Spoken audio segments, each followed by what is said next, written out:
Democratic constitution begin to be formed था।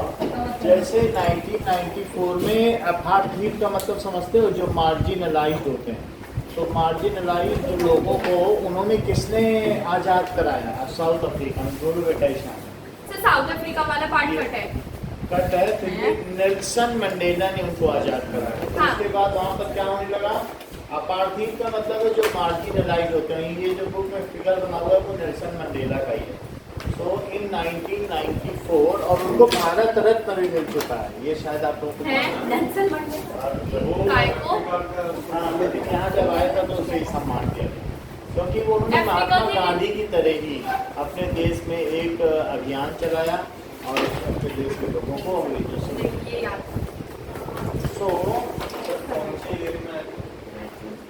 Nelson Mandela. तो इन्होंने साउथ अफ्रीका कब फ्री हुआ? तो get rid of the party design under the leadership of Nelson Mandela. तो Nelson Mandela की leadership में वो 1994 में फ्री हुआ।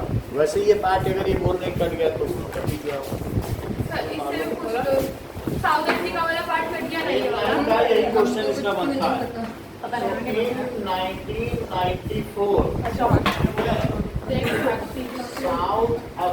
साउथ अफ्रीका की कैपिटल क्या है? जोहान्सबर्ग। करेक्ट। हर चीज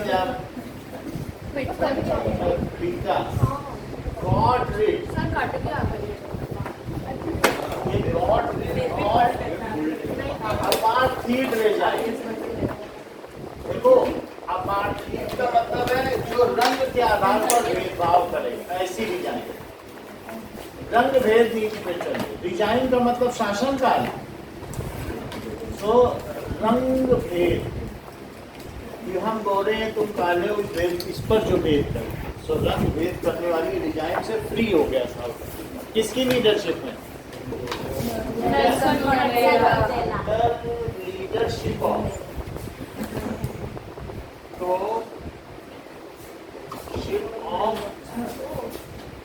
नेल्सन मंडेला। नेल्सन मंडेला ने उनको फ्री कराया। तो democratic constitution began to be drawn up.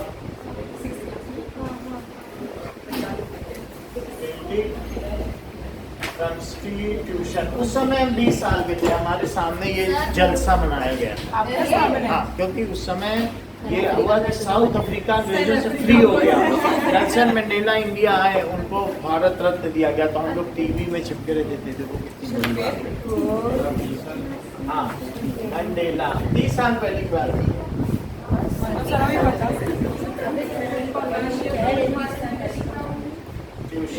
So democratic constitution began to be formed up। वहाँ पर democratic constitution ये नहीं है।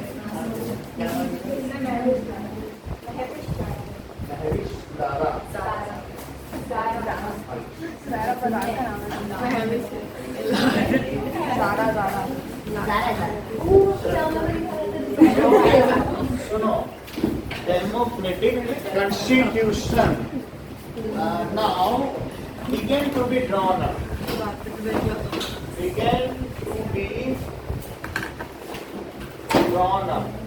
किसी भी कंट्री को कॉन्स्टिट्यूशन की क्या जरूरत पड़ती है? किसी भी देश को क्या कॉन्स्टिट्यूशन की जरूरत है? ऐसे ही रोज रोज नए नियम लगाए जाए कि अच्छा तुमने ये किया, चलो ठीक है, तो वो 10 साल की जरूरत, अच्छा तुम्हें 5 साल की, उससे नहीं चलेगा क्या? नहीं, एक रिटन कॉन्स्टिट्यूशन होना चाहिए, so that everybody is guided through it. Everybody should know what are the rules and regulations we have to follow. And if we are not following that rules and regulations, then such kind of punishment can be given to us. Constitution में लिखा है कि संविधान में कि क्या क्या नियम है तुम्हारे, क्या कर्तव्य हैं, क्या तुम्हारे अधिकार, व्हाट आर योर ड्यूटीज। तुम्हारी नेशन के प्रति कुछ ड्यूटी बनती है भाई, तुम इस राष्ट्र में हो, कुछ ना कुछ तो है ड्यूटी। अब कुछ तुम्हारे राइट्स भी हैं, ये हमें लेने हैं, right of property, right to speak, ऐसे है कुछ राइट की नहीं, right of expression, right to religion, है ना, ये सारी चीजें हैं। तो ये सारे राइट्स और वो सारे ड्यूटीज हैं। इसके अलावा क्या तुमको ये बात मालूम है कि जो हमारा डेमोक्रेटिक सेटअप है उसके 3 पिलर्स हैं, एक है एग्जीक्यूटिव, एक है लेजिस्लेटिव और एक जुडिशरी। लेजिस्लेटिव क्या करता है, रूल्स बनाता है, एग्जीक्यूटिव फॉलो कराता है, और फॉलो ना करे कोई तो जुडिशरी को पनिशमेंट देता है। तो इनकी भी गाइडलाइंस कहीं तो होनी चाहिए, तो वो कहाँ होंगी? ठीक है, कॉन्स्टिट्यूशन में लिखा है कि तुम्हारे क्या अधिकार है, you can not breach your rights, तुम अपने अधिकारों का उल्लंघन नहीं कर सकते हो कि तुम प्रधानमंत्री के अधिकार खुद ले लो, ऐसे तो झगड़ा हो जाएगा। So what are the rights of various states and the rights of the central government, उनके भी अधिकार हैं कि देश को राज्यों के इन मामलों में कोई हस्तक्षेप का अधिकार नहीं है। The central government cannot intervene in certain matters of the state government, and state government, अब केजरीवाल को सिंगापुर जाना है, बार बार पूछ रहे हैं वो एलजी से कि उपराज्यपाल हमें जाने दो ना, अब वो नहीं जाने दे रहा, फिर प्रधानमंत्री से बोल रहे हैं क्योंकि विदेश मामलों में तुम्हें जाने का अधिकार नहीं है। सिंगापुर के प्रधानमंत्री ने इनको बुलाया है, केजरीवाल ने, हमारे आ जाओ, जैसे दिल्ली में सेटअप किया कर जाओ। तो ये सबसे पूछ रहे हैं क्योंकि अब ये विदेश मंत्रालय वाली बात हो गई। मतलब सर अपनी पार्टी वहाँ चलानी है। हाँ, कह रहे हैं कि तुमने कैसे दिल्ली में सेटअप किया है, हमको भी दिखा दो। तो लेकिन ये अब विदेश की बात हो गई ना, तो ये क्या अपने मन से निर्णय ले सकते हैं? नहीं ले सकते हैं। तो केंद्र ने बोला नहीं, हम नहीं जाएंगे, तो ये बार बार कहना कोर्ट में जाएंगे, तुम कहीं भी चले जाओ, क्योंकि विदेश मंत्रालय में राज्य का कोई अधिकार बनता ही नहीं, तो तुम्हें जाने दिया जाएगा नहीं। तो इस तरीके से सबके रूल्स हैं। और जो क्या तुम्हारी जो बुक है उसके पहले पेज पे भी कुछ लिखा है, प्री टेक्स्ट, कि इस बुक में क्या है, उसको कहते हैं प्रस्तावना। सबसे पहला पेज, किसी भी बुक का सबसे पहला पेज, उसको कहते हैं प्रीएम्बल। जो भी लेटर टू यू, कभी ये होता नहीं है प्रीएम्बल, ये इससे ये पता चलता है कि तुम्हारा टाइटल क्या लिखा है। कोई भी बुक बोलते हो तो सबसे पहले आप क्या पढ़ते हो, उसकी प्रस्तावना। ऐसे ही हमारे बुक में कहीं पर भी letter to you that is forwarded ऐसे लिखा रहता है कि नहीं कुछ, तो वो सब लिखा रहता है ना। इन द सिमिलर मैनर जो हमारा कॉन्स्टिट्यूशन है उसकी एक प्रस्तावना है, उसमें लिखा है कि इसके अंदर इतनी मोटी किताब में है क्या, वो जिस्ट में लिखा है।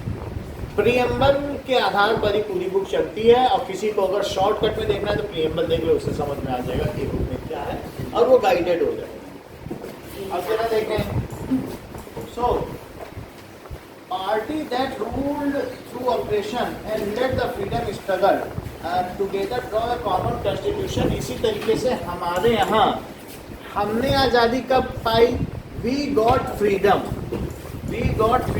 इन 15 अगस्त 1947। लेकिन हम किसके कॉन्स्टिट्यूशन को रिफर कर रहे थे जब तक हमारा कॉन्स्टिट्यूशन है? अब ब्रिटिश गवर्नमेंट, तो क्या ये सही मायनों में आज़ादी थी? हम उनके रूल्स पे चल रहे थे, और उनके रूल्स में तो बहुत भेदभाव था कि इंडियन को इतनी सजा दो, ब्रिटिश को इतनी दो, इसमें ब्रिटिश को छोड़ो, वो सब रंग भेद पर था। तो वो सही मायनों में हम आज़ाद हुए थे क्या? 2 साल 11 महीने और 26 दिन लगे हमको अपना संविधान बनाने में। So such a long period of time, and it is the largest constitution, written constitution, in which refers the extract of 6 countries. हमने ब्रिटेन से भी लिया, ऑस्ट्रेलिया से भी लिया, कनाडा से भी लिया, यूएसए से भी लिया, और सबके जो खूबसूरत चीज़ें हैं उसको अपने संविधान में उसको संजोया। So we have picked up the beautiful points from various constitution. That's why at various situation, when there was Ram Janmabhoomi Babri Masjid clashed, it was the constitution which saved us. When there was the Sikh rights, it was the constitution which saved us. At many situations, किसने हमको बचाया? हमारे संविधान ने। हमारे देश का हर नागरिक किस पर भरोसा करता है? Irrespective of caste, creed and religion, everybody is believing on constitution. we are one due to our constitution. So it was far sightedness of Gandhi ji, जो कि हमारा constitution इतना सुंदर बन सका.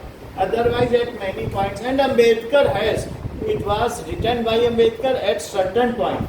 Gandhi ji disagreed and has done अनशन, 26 दिन का उपवास किया. नहीं, ये पॉइंट हटाओ यहाँ से, तो फिर हटाना पड़ा. तो क्योंकि उन्होंने बोला आगे चलकर 40 साल 30 साल बाद ये गड़बड़ी होगी, इसको हटाना ही पड़ेगा. तुम लोगों को वहां उनकी बात मानो. तो इस तरीके से भी देखिए, जिसने इसमें ड्राफ्टिंग की, it was done by the elected representative of constituent assembly. क्या आप लोगों को मालूम है कि कंस्टिट्यूएंट असेंबली कौन होती है? कि कंस्टिट्यूएंट असेंबली है जो कॉन्स्टिट्यूशन को ड्राफ्ट करते हैं, उसमें सहयोग करते हैं. और ठीक है, और इसके अलावा the constituent assembly has 299 members. The assembly adopted, जो सबसे पहली हमारी असेंबली थी, जो संसद भवन थी, अभी कितने हैं? क्या 543 हैं? उस समय कितने थे? 299. उस समय तो बहुत सारे स्टेट हमारे में मर्ज भी नहीं हुए थे. मणिपुर नहीं हुआ था, सिक्किम नहीं हुआ था, और जो सिस्टर स्टेट्स थी, जो यहाँ पर 7 सिस्टर स्टेट्स, वो भी नहीं मर्ज हुई थी. गोवा नहीं मर्ज हुआ था, वो 75 में हुआ. तो हमारे पास जो लोकसभा में सीटें थी वो 299 थी. और रोज इस बात पर चर्चा होती थी. एक दिन होती थी कि हमारा नेशनल सिंबल क्या होना चाहिए, कोई कहता था झंडे के बीच चरखा लगा दो. 3 दिन तक इसी पे बहस होती रही कि झंडा कौन सा है, चरखा था. फिर उसके बाद कई ये बहस होने लगी कि राष्ट्रीय पक्षी क्या होना चाहिए, ये क्या होना चाहिए, हमारे देश की भाषा क्या होना चाहिए, और रिलीजियस जो स्टेट वाइज डिवीजन होना चाहिए, स्टेट कैसे बनने चाहिए, वो रिलीजन के आधार पर बनने चाहिए कि किसके आधार पर. तो इस तरीके से बहुत लॉन्ग डिस्कशन चला, रोज ये डिस्कशन चलता. तो अभी भी राज्यसभा जब खोलते हो टीवी चैनल, वही चलता है, देखते हो कि वही चीज चलती रहती है. So it was now after 2 years of discussion and debate, they came out with the finest constitution the world would ever have. हमारा constitution finest है. छोटी छोटी बातों को पहले से ही समझ लिया गया. उसके लिए वहाँ नियम है कि आगे क्या होने वाला है. अगर कोई नया मान लीजिए गैजेट आता है तो वो किसके अधीन होगा, उसके अधिकार किसके अधीन होगा. अगर कोई नई बीमारी आती है जैसे कोरोना है, उसके लिए भी गाइडलाइंस तभी बनाती है. तो उसमें किसको टीके लगवाने होंगे, वो पहले से ही सोचो. 75 साल हो गए आज़ादी के, और किसी को पहले से पता है कि किसकी जिम्मेदारी है. और कभी कोई उसमें फिर क्लैश हुआ ही नहीं. चीज़ें समय पर होती नहीं. So that's why it is longest constitution. The constitution is essential. अब देखो ये क्वेश्चन बन रहा है, why it is essential. It is essential for smooth running of a country. Sir apartheid का क्या मतलब? अपार्थीड का मतलब है रंग भेद वाली सरकार. तो अपार्थीड रिजाइन, ऐसा शासन करने वालों से किसने मुक्ति पाई? दैट इज द मूल निवासी हु वर द अप्लाइंग. वहाँ के जो रहने वाले लोग थे उन्होंने अपार्थीड रिजाइन, जो रंग के आधार पर भेदभाव करे ऐसा शासन, तो उससे उन्होंने resign pi.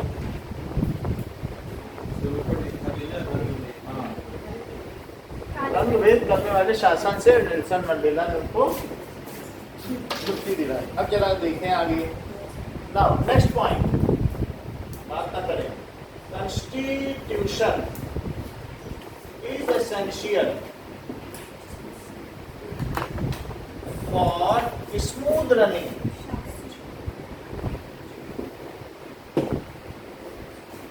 Of a country. Country को चलाने के लिए कॉन्स्टिट्यूशन बात ना करें. So it is necessary and it is a set of written rules that is accepted that by all the peoples living together. ऐसा नहीं हो सकता है कि 10 लोग नहीं एक्सेप्ट कर रहे हैं बाकी कर रहे हैं तो ये कॉन्स्टिट्यूशन है. It is accepted by all. अगर जिसे एक्सेप्ट नहीं, भारत छोड़ दे. जिसे कॉन्स्टिट्यूशन पे बिलीव नहीं है, सबसे पहले पूछा जाता है संविधान को बिलीव है तो ही भारत में रह सकते हो. So it is a written document which is accepted by a written set of rules. It is a written set of rules.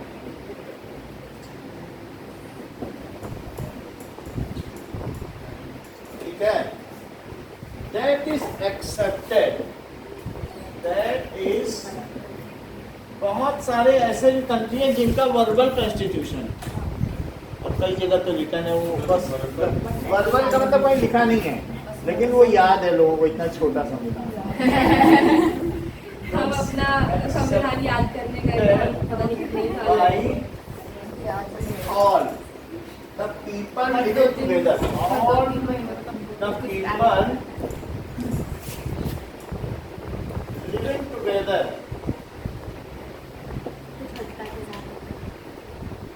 in that country. So yeah,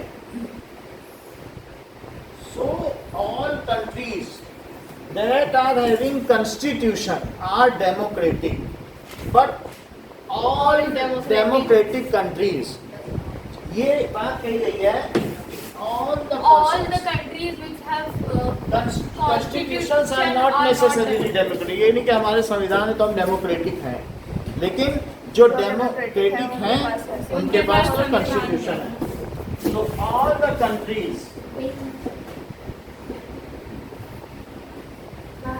जैसे चाइना में कॉन्स्टिट्यूशन है लेकिन वहाँ डेमोक्रेसी नहीं है, एक ही पार्टी का rule है, ठीक है, तो that is Republic party of China, तो वही उसी का रूल है। So that is all the countries that have constitution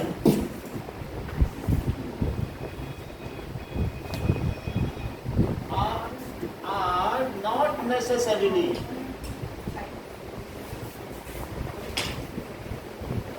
democratic, but all democratic, बात ना करें, all एक ही बच्चा बात कर रहा है, all democratic countries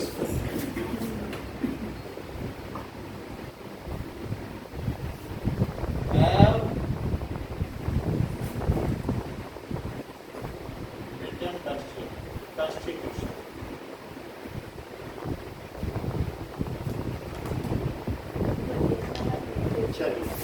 Now,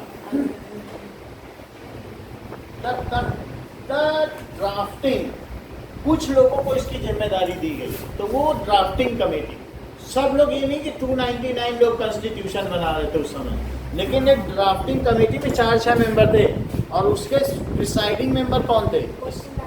that एक वही थे कि B.R. अम्बेडकर थे, चेयरमैन थे वो, देख लेते कि कौन। सो मोतीलाल तो वो थे ना, एक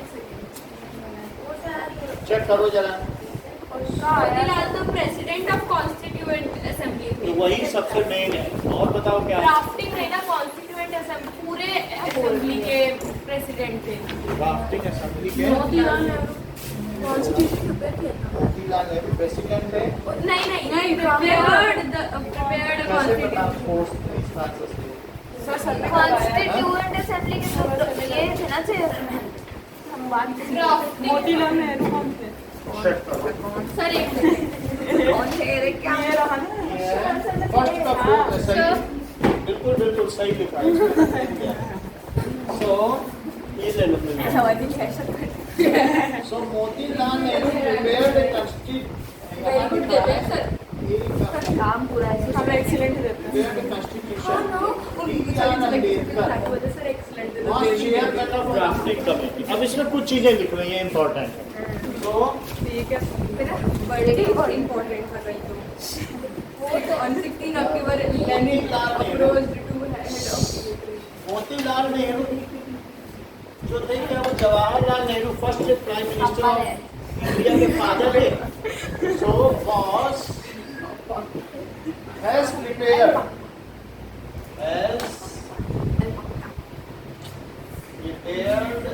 constitution for India, and B.R. Ambedkar was chairman of drafting committee. B.R. Ambedkar was chairman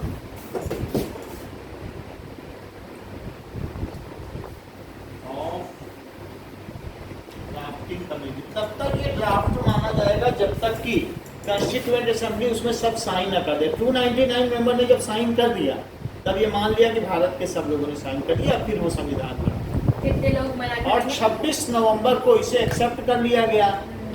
तब 1949 और बोला गया अगले 3 महीने बाद 26 जनवरी एक शुभ दिन है, क्योंकि लाहौर के अधिवेशन में उस समय ये बताया गया था कि भारत पूर्ण स्वराज्य है। तो 26 जनवरी को मैं 26 जनवरी 1930 में ये किसने बोला था?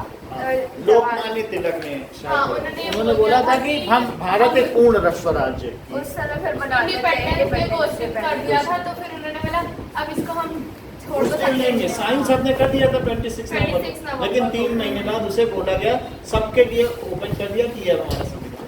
ये हमारा संविधान है। हाँ हाँ। अब देखो was the member of constitute ये chairman of drafting committee. Draft का मतलब समझ में आ गया? जब तक एक्सेप्ट ना हो कोई चीज तब तक उसे क्या कहते हैं? ड्राफ्ट। जब उसे साइन हो जाएगा, ड्राफ्ट में बहुत कुछ चेंज हो सकते हैं। ड्राफ्ट बना के हम ले जाते हैं अपने अफसर के पास, सर देखिए लेटर बनाया, अरे नहीं ये चेंज करो ये सही नहीं है, अच्छा फिर से बना के लाओ अगला ड्राफ्ट। फिर जब वो फाइनली साइन कर देता तब लेटर कहलाता है। समझ आई बात की नहीं? ड्राफ्ट और लेटर में जब तुम कोई चीज लिख के दिखाते हो टीचर को, उसमें अमेंडमेंट करता है, तब तक वो ड्राफ्ट है, और जब फाइनल आपका प्रिंट होता है वो फिर लेटर। तीसरी चीज, राजेंद्र प्रसाद कौन थे? So he was president of Constituent Assembly. वास्तव में प्रेसिडेंट ऑफ इंडिया ही तो प्रेसिडेंट ऑफ कॉन्स्टिट्यूएंट असेंबली होगा, वही हमारे प्रेसिडेंट है। अब वो असेंबली बैठी है पूरी Lok Sabha. Draupadi Murmu president of constituent assembly. वो कॉन्स्टिट्यूएंट असेंबली नहीं है, क्योंकि हमारा कॉन्स्टिट्यूएंट बन चुका है। जिस समय बन रहा था वो पहली वाली असेंबली कॉन्स्टिट्यूएंट असेंबली। अब जो भी है वो कॉन्स्टिट्यूशनल बॉडीज है। तो जो कॉन्स्टिट्यूशन बनाता है तो जो सबसे पहले लोग आए चुन के वो कॉन्स्टिट्यूएंट असेंबली कर जाएगी, क्योंकि उन लोगों ने उस पर चर्चा की, उसमें ड्राफ्ट में अमेंडमेंट किए, तो उन्होंने तो की और उसमें मॉडिफिकेशन भी किए। रोज रोज उसमें क्या होता था, वो बोलते थे हम नहीं साइन करेंगे जब तक ये नहीं बदलोगे। फिर 4 दिन चर्चा हो रही, भाई 299 से तो साइन कराना ही कराना है, तुम जाओगे कहाँ? एक भी आदमी जब तक नहीं मानता था फिर से चर्चा होती थी 4 दिन। हम तो नहीं करने वाले, झंडे में जब तक चक्र नहीं लगा हम साइन नहीं करेंगे। बोले चरखा हटा के चक्र लगाओ तब तो साइन करेंगे। तो वहाँ रोज चर्चा होती, समझ आई बात की नहीं? तो जो पहली बार थी वो कॉन्स्टिट्यूएंट असेंबली थी, और जो उनके प्रेसिडेंट थे यानी भारत के प्रेसिडेंट, तो क्या यही कॉन्स्टिट्यूएंट असेंबली के प्रेसिडेंट है? सो नाउ राजेंद्र प्रसाद, इसलिए जो हमारे कॉन्स्टिट्यूएंट असेंबली का चेयरमैन है उसी की फोटो सब जगह लगी, राजेंद्र प्रसाद की नहीं लगी, क्योंकि वास्तव में ये क्या करते थे, ये चेयरमैन थे और इन्होंने बनाया संविधान, लेकिन ये बार बार ले जाते थे अम्बेडकर के पास, जरा ये देख लो हमारा संविधान, ठीक करिए और ठीक करो। चेयरमैन मुख्य होता ना किसी चीज का, करते क्या थे? हैं? वो पूरा लिख लाते थे। मोतीलाल नेहरू जवाहरलाल नेहरू के फादर थे, तो वास्तव में उनको बनाएगा कि तुम प्रिपेयर करो, और एक नाम भी होता है जवाहरलाल नेहरू ने अपने पिता को सम्मान देने के लिए कि यही बनाएंगे, लेकिन नाम उनका नहीं हुआ। जैसे होता नहीं है पॉलिटिकल लीडर होते हैं तो कि हमारे फादर ने बनाया, लेकिन असली में कौन बना रहा था? B.R. अम्बेडकर ही बना रहे, और उन्होंने दिखाया कि हमारे पिता ने बनाया, वो तो सिर्फ संशोधन कर रहे हैं, लेकिन असली काम किसने किया? B.R. अम्बेडकर ने, उनका ही बनाया, हम लोग मानते हैं, अंदर की यही बात। वो चेयरमैन भी है। तो राजेंद्र प्रसाद वास वो कौन थे? नाम भी तो B.R. अम्बेडकर का है। और आप ये समझिए कि इतने टैलेंटेड थे कि कई डिग्रियां इन्होंने बहुत कम उम्र में पा ली थी, जो ज्यादा उम्र में पाई जाती है। ये ऑक्सफोर्ड में भी जाके पढ़े थे। B.R. अम्बेडकर कम टैलेंटेड नहीं थे। सो और वहां पर he was very acute minded people, बहुत sharp minded, तेज बुद्धि। इनका IQ लेवल भी 130 के करीब ठहरता था, जो कि न्यूटन का 132 है, 2 ही कम था। बहुत तेज है। So Rajendra Prasad was president of Constituent Assembly। ऐसे ही जो आइंस्टीन थे, आइंस्टीन ट्रेन में सफर कर रहे थे, लोगों ने पूछा टीटी ने, टिकट कहाँ है आपका? Okay, Mr. I know you are Mr. Einstein, the proud of our country. I know that you would have taken ticket, but it is misplaced due to how. Okay, no problem. Please carry on. वो समझ गया कि Einstein है हमारे देश के और Germany की बात है, तो फिर वो चला गया, देखे वो फिर भी ढूंढ रहे हैं ticket. No sir, it is okay, we don't want ticket. बोले ये तो बात सब ठीक है कि तुम्हें नहीं चाहिए, लेकिन बिना टिकट के हमें पता कैसे चलेगा जाना कहाँ है? और जिसने टिकट लेके दिया उसमें लिखा है कहाँ जाना है, तो उनको ये भी नहीं पता होता था ट्रेन में कि जाना कहाँ। मतलब वो इतने खोए रहते थे साइंस में, आप समझ गए कि नहीं? ऐसे होते हैं साइंस।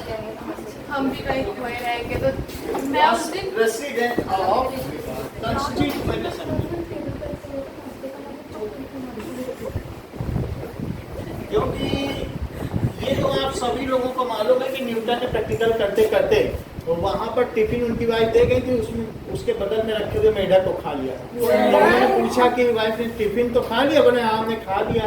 रखा तो है, खाया नहीं, शायद हमने मेढक खा लिया।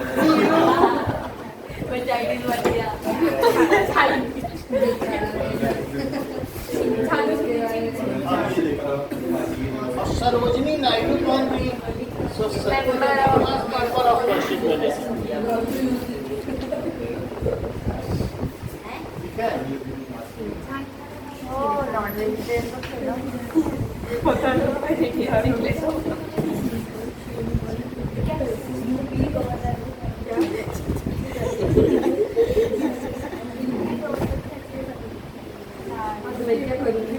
तो कॉन्स्टिट्यूएंट असेंबली 299 की थी, ये सिंपली वहाँ की मेंबर थी, इनका कोई नाम नहीं है, जैसे दूसरे थे वैसे ही ये भी थी, इनको खास मत मानो। बी आर अम्बेडकर का जैसे 299 लोग थे ना, तो धोखा देने के लिए प्लान दे दिया गया कॉन्स्टिट्यूएंट असेंबली का आपके लिए कि कौन थी, तो आप कहोगे भारत में जो पहला एमपी था वो मेंबर ऑफ पार्लियामेंट थी और वो कॉन्स्टिट्यूएंट असेंबली थी, उसी में आई। समझ में आ गया? ओके, नाउ अब देखिए, so now the constituent assembly has Assembly has 299 members. 299 members. It has taken 2 years, 11 months, and 26 days to prepare Constitution. ठीक है, नाउ असेंबली अडॉप्टेड इट। कब अडॉप्ट किया बेटा Abhishek? 26 November 1990। Very good. The assembly adopted it. हर चीज कितने ध्यान से सुनते हैं। अडॉप्ट किया गया था 1950। अरे अभिषेक की सुनो, आप अपना अलग से दिमाग मत लगाओ। अडॉप्ट जो उन्होंने बोला वो बोलो आप। उन्होंने बोला कि now it was promulgated, assembly ने साइन कर दिया 26 नवंबर को, क्योंकि 26 नवंबर को क्या, फिर 26 जनवरी का इंतजार किया, क्योंकि उस समय ये अनाउंस किया गया था, जैसे हमने बताया ना 1930 को लाहौर अधिवेशन में पूर्ण स्वराज्य। तो जो उन्होंने कहा बिल्कुल सही कहा कि 26 नवंबर को अडॉप्ट हुआ और लागू कब हुआ, देश को कब सौंपा गया, 26 जनवरी। उसको रिकॉर्ड समझ आ गई बात? 9 दिसंबर को इतनी बात समझ आई कि 3 महीने पहले वहाँ असेंबली में बनकर तैयार हो गया। अब एक अच्छे दिन की इंतजार की जा रही थी कि कब हमें इसे देश को सौंपना है। तो कौन सा दिन था? 26 जनवरी।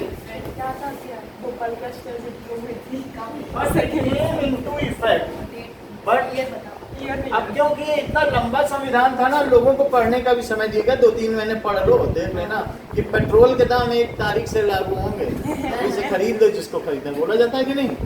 तो इस तरीके से, but it came into effect. तो जब लागू होता है पेट्रोल के दाम तो कैसे खरीदेंगे? ऐसा होता है कि जैसे ये हुआ, अब 3 महीने लोगों को पढ़ने दिया गया, बोला इतनी मोटी किताबें पढ़ो 3 महीने, और 1 तारीख से लागू होगा, तब सजा दी जाएगी इसको। So it came into effect on 26th January.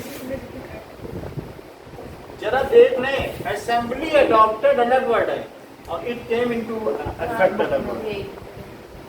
जनवरी 1950 उन लोगों ने साइन कर दिया 299 मेंबर्स। उसी कॉन्स्टिट्यूशन में सबके साइन है अंतिम पेज पे। सो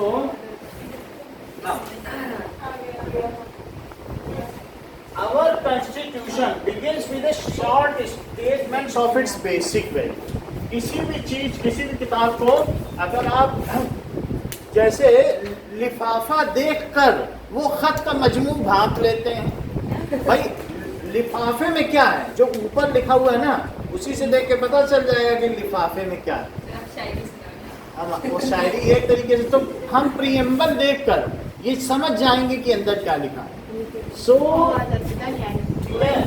लिख लेती है शायरी।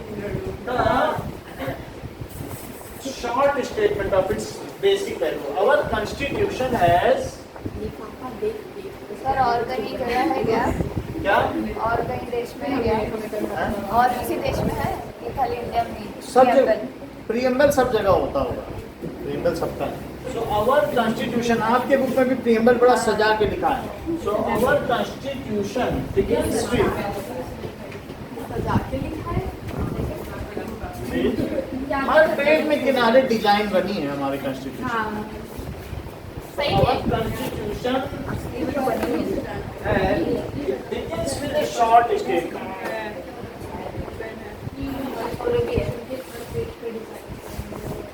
Okay.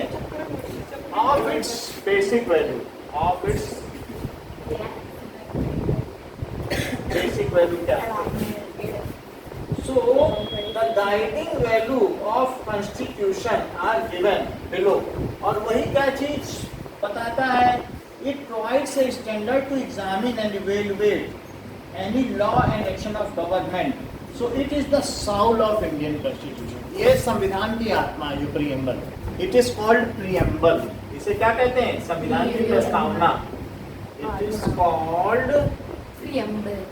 preamble. जो हमें नोटबुक में लिखवाया गया। प्रस्तावना। तुम्हें याद है? हमें ठीक है? And it is the soul of Constitution. And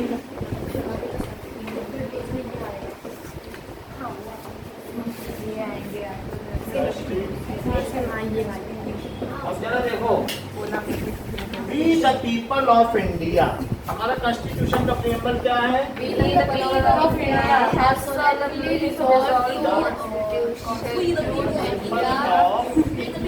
India. So we the people of India, इसका मतलब क्या है? हम भारत के लोग। That is We the people of India. elected by people through their representative. The यानी constitution has been drawn up. Soon low. It is elected by people through their representative. ये किसके द्वारा बनाया गया है? लोगों के द्वारा, अपने रिप्रेजेंटेटिव्स के द्वारा, जो उनके, ठीक है? So it is elected by people, लोगों के द्वारा उनके प्रतिनिधियों की ओर से बनाया गया। प्रतिनिधि होते हैं जैसे, वो रिप्रेजेंटेटिव। जैसे आपके पापा बोले हमारे घर से सृष्टि जाएगी, जाओ बारात में जाओ, और हमारे घर की तरफ से ये जाएगी, प्रतिनिधित्व करेगी हमारे। या 9th बी से बोल दिया जाए, Srishti go and represent 9th B, तो वहाँ जाके फटफट 9th एक है तो फट जाके फट सारे आंसर जाएगी, क्या कि मैंने जिता दिया 9th एक को,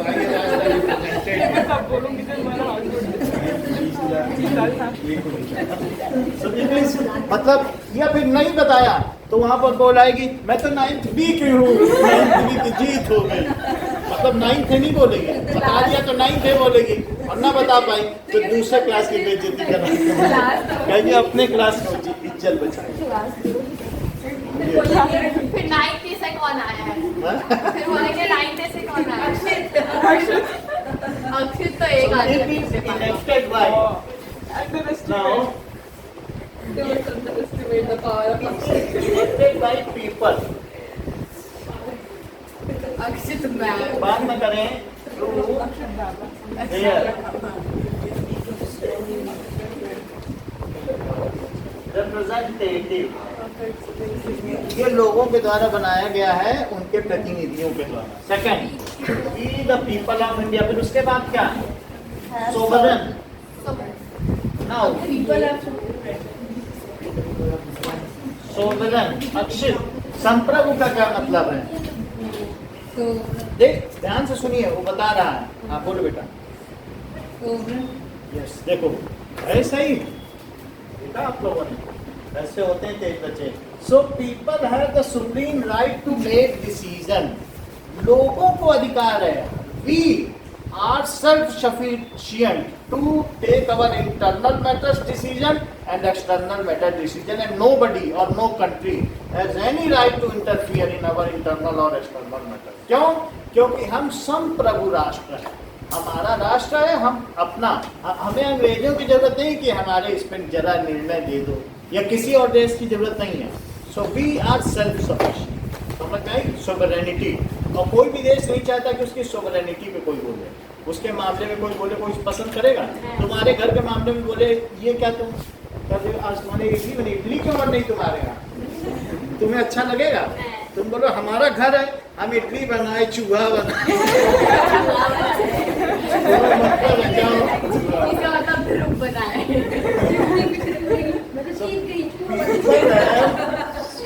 सुप्रीम है, चूहा बनाए का मतलब ध्रुव बनाए नहीं होता, ऐसे मत बोलो।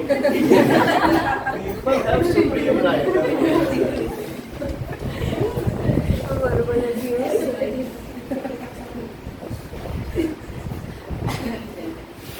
To make decision, to take decision on our internal and external matters, on our internal and external matters. Any country is, उसकी सबसे पहली लाइन है कि हम सोवरेन हैं। फिर से इसमें ला रही क्या, कुछ आ रही क्या इसमें? ये भी चलेगा, उससे एक्साइट हो जाओ। करते करते अरे पिछली बार में चल गया ला गुड़ के आए हो। नया हम लोग शुरू हो चुके हैं। मैं ला रही है, आ रही है? किसी को आ रही है।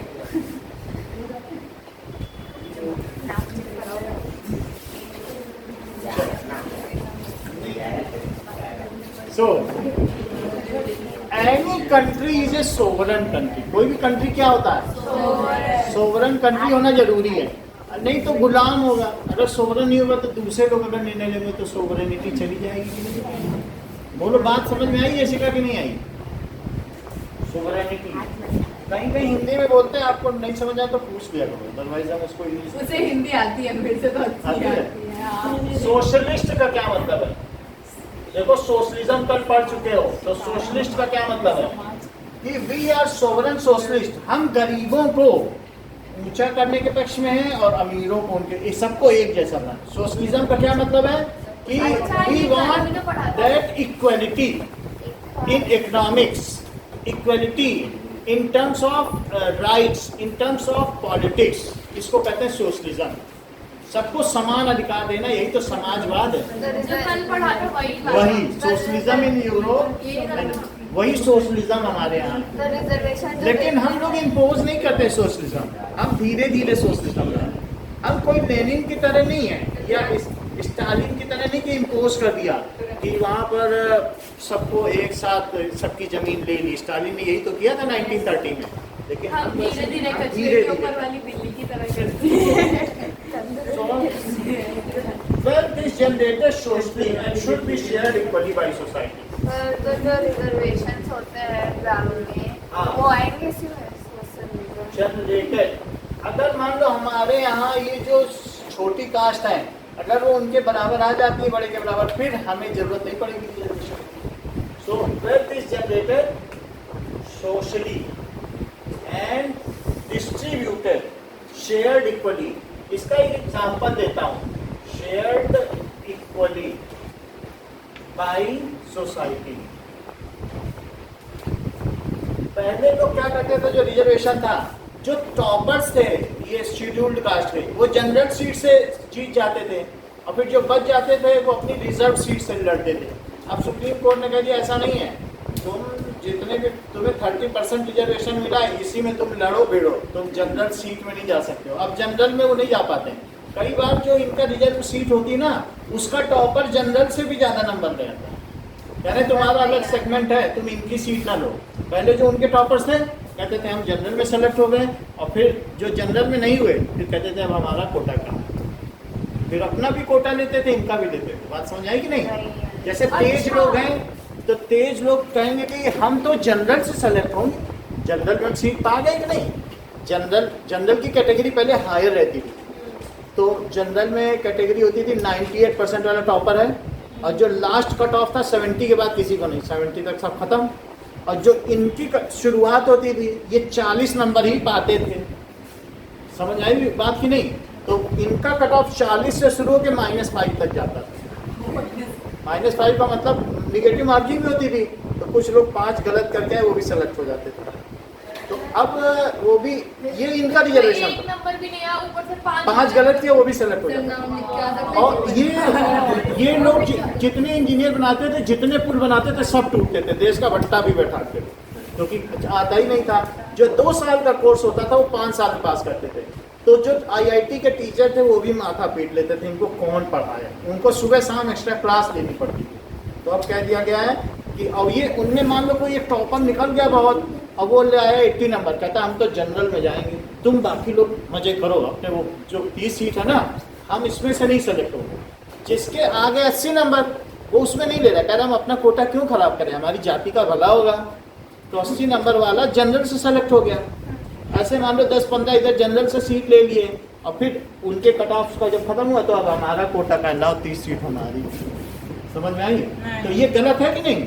कि मान लो तुम टॉपर हो, now you are not taking benefit of your reserve seat. तो अगर तुम टॉपर हो, तुम कहोगे जनरली में हम टॉपर हैं, हम अपनी रिजर्व सीट से क्यों जाएं? तो उसमें भी रिजर्व सीट में भी चुनते हैं।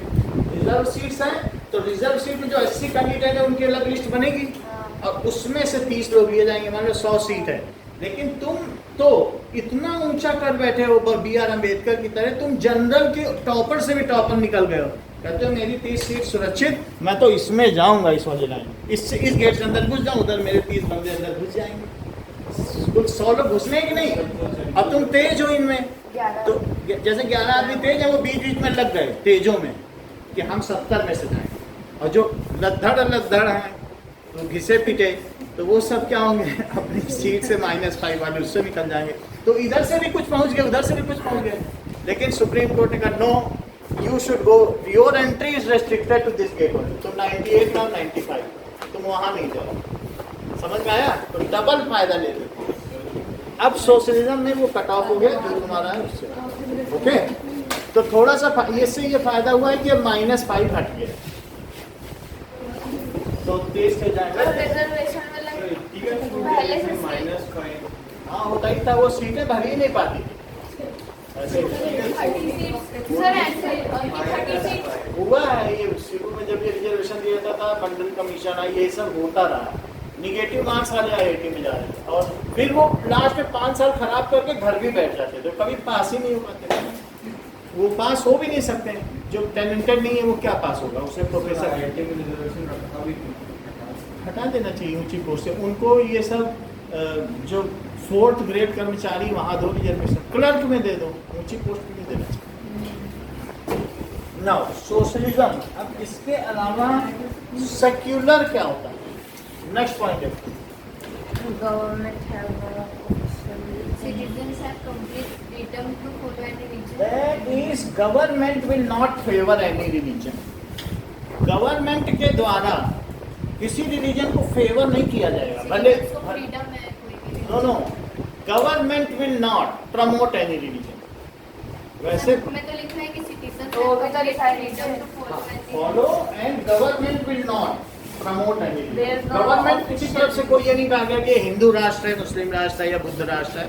जैसे वहां पर श्रीलंका में बोल दिया गया कि हम बुद्ध राष्ट्र, बुद्धिज्म वहां मंदिर बनाने लगे लोगों के पैसे से। यहाँ ये अभी योगी ने फूल बरसाए कांवड़ियों पे, तो वहां पर उन्होंने क्यों बरसाए? ये तो लोगों के टैक्स का पैसा है, तो उससे फूल क्यों बरसा रहे हो? अपने पैसे से बरसा सकता है। अपने पैसे से तो उनका अपना पैसा कहाँ है? मतलब आप इतना सरकारी हेलीकॉप्टर ले जा रहे हो तो कहेंगे तुम हेलीकॉप्टर ले गए तो उसका पैसा है। तो बात करने वाले करते हैं, बट लेकिन अभी मुख्यमंत्री से कौन जीत सकेगा? तो लोग इतना इसको करते नहीं तो कोई अगर अड़ जाए, हम तो लड़ेंगे केस 30 साल हो जाए तो लड़े। बट लोग बोलते हैं इसी के लिए कि हम तो सेकुलर हैं, why government is promoting one religion. तो सेकुलरिज्म का क्या मतलब है? Everybody is free to practise religion and nobody has to interfere in somebody else religion. दूसरे के रिलीजन में हस्तक्षेप का अधिकार नहीं है। नहीं तो सऊदी अरब में तुम्हारे मोबाइल में भगवान शंकर की फोटो मिल जाए, तुमको या तो जेल भेजा जाएगा या देश से निकाल दिया जाएगा। ये तुम्हारी मोबाइल में शंकर जी की फोटो क्या कर रही है? हमारी हाँ, मर्जी। अगर मान लो तुम्हारा मोबाइल आ गया, वहां पर तुमने वो दिख गए कोई डीटी, आपको या तो आउट ऑफ सर्विस वहाँ टर्मिनेशन या जेल दो, इतना फाइन। यहाँ नहीं है ऐसा। यहाँ तुम अपने मोबाइल में शंकर जी की भी रखो, जीसस की भी रखो, बुद्ध की भी रखो, मोहम्मद की, चारों हैं। हिम्मत है कोई कुछ कर सकता? कुछ नहीं कर सकता। ये सेकुलर कंट्री है। आई एम प्रैक्टिसिंग 4 रिलीजन, करो जो करना है। जिसको 10 करना कह दो, सुबह गिरजाघर जाएंगे, शाम को मंदिर जाएंगे, दोपहर में घंटा बजाएंगे मस्जिद में। वही बात है ना कि कभी कभी मंदिर से भी उठने दो अजान की आवाज, और कभी कभी मस्जिद की घंटियों को घनघनाने दो। यही तो सेकुलरिज्म है। मंदिर से अजान की आवाज और मस्जिद में घंटियां। आप ये समझे, इसी को कहते हैं ना कि पिंजरे के तोतों को दोहराने दो झूठी बातें, अपनी मैना को तो परखोल चहचहाने दो। कभी कभी थमने दो मीरा की थिरकती पायल, और कभी गौतम के सदे पांव बहक जाने दो। ये भी क्या है? गौतम बुद्ध हमेशा ध्यान ही करते रहे और मीरा नृत्य करती रहे। कभी मीरा भी तो मौन रहे, और कभी कभी गौतम बुद्ध भी नृत्य करते हैं। कभी जने को भी उठने दो अपने पांवों पर, और कभी आसमान को भी तो थोड़ा झुक जाने दो। गीत को बजने दो, साज को झुक जाने दो। अब हमारी बात आती है सेकुलरिज्म की, तो उसको खोने दो जो कभी पास तेरे था ही नहीं। खोने दो जो कभी पास तेरे था ही नहीं, और जिसको खोया ही नहीं उसको फिर से पाने दो।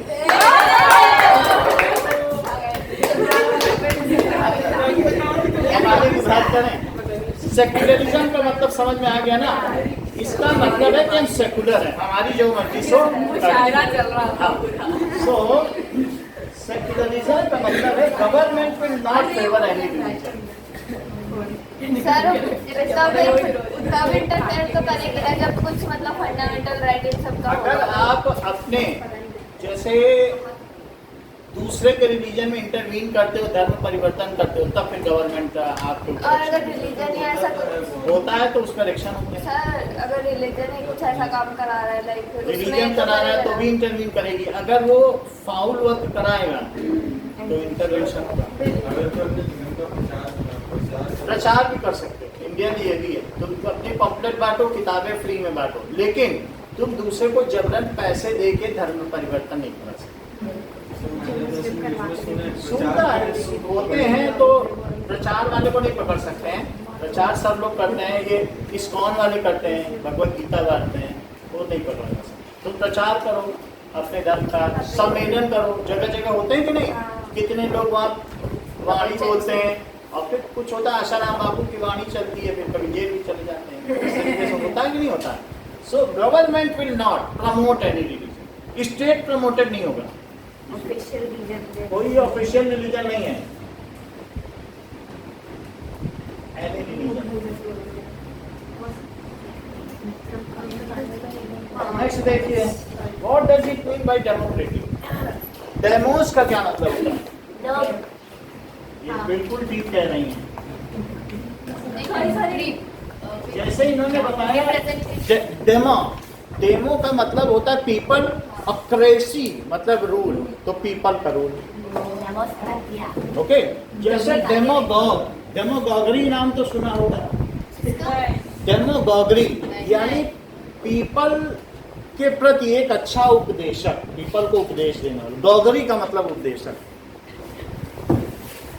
तो डेमो मतलब पीपल, और ऑटोक्रेटिक जानते हो? क्रेटिक तो जानते होगे ना, ऑटोक्रेटिक, ब्यूरोक्रेटिक, डेमोक्रेटिक। क्रेसी का मतलब रूल। क्रेसी किसमें लगता है? रूल जहाँ होता है, क्रेसी रूल।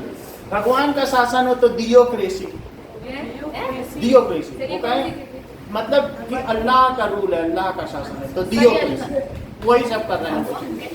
तो फिर दियोक्रेसी, बात समझ आएगी नहीं?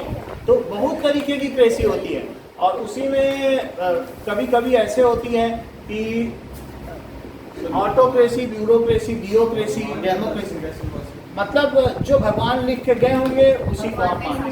कई जगह ऐसा भी है। ऐसी कंट्री है जैसे अफगानिस्तान, शरिया का शासन है, वो कहते हैं ये हमारे भगवान की लिखी किताब है, हम ये उसके कानून है, वो एक तरीके की दियोक्रेसी, वही उनका कॉन्स्टिट्यूशन।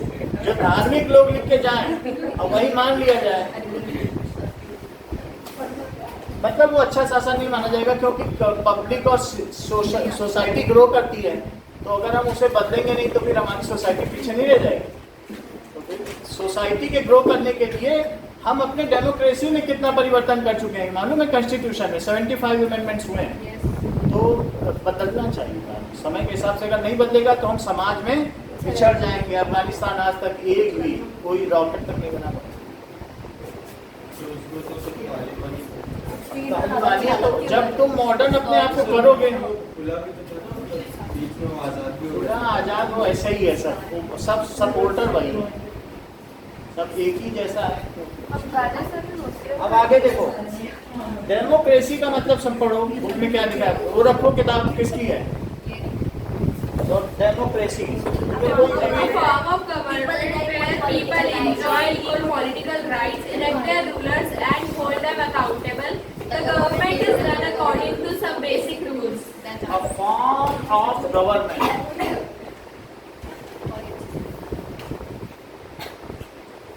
इसमें क्या होता है? a form of government where people enjoy equal political rights. Where people enjoy equal political rights. मतलब सबको इक्वल राइट्स है। क्या पता कल को ध्रुव प्रधानमंत्री बन जाए, इसलिए आज इज्जत से बोल रहे। अगर हम आज रिस्पेक्ट से बोलेंगे तो कल प्रधानमंत्री बनेगा तो फिर हम लोग को छोड़ देगा। पर इसको तो पका दिया था ना, इसको पका दिया।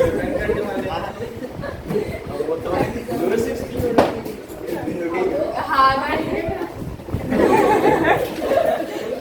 इसको भी बुलेटिन करेंगे अंग्रेजी में, फिर इसको बुलेटिन करेंगे। महीना मरवा दे, शांत रहना अपना। नहीं, उससे कुछ होता नहीं है। रावण को गुलोटिन किया गया था, 10 सर आ गए थे।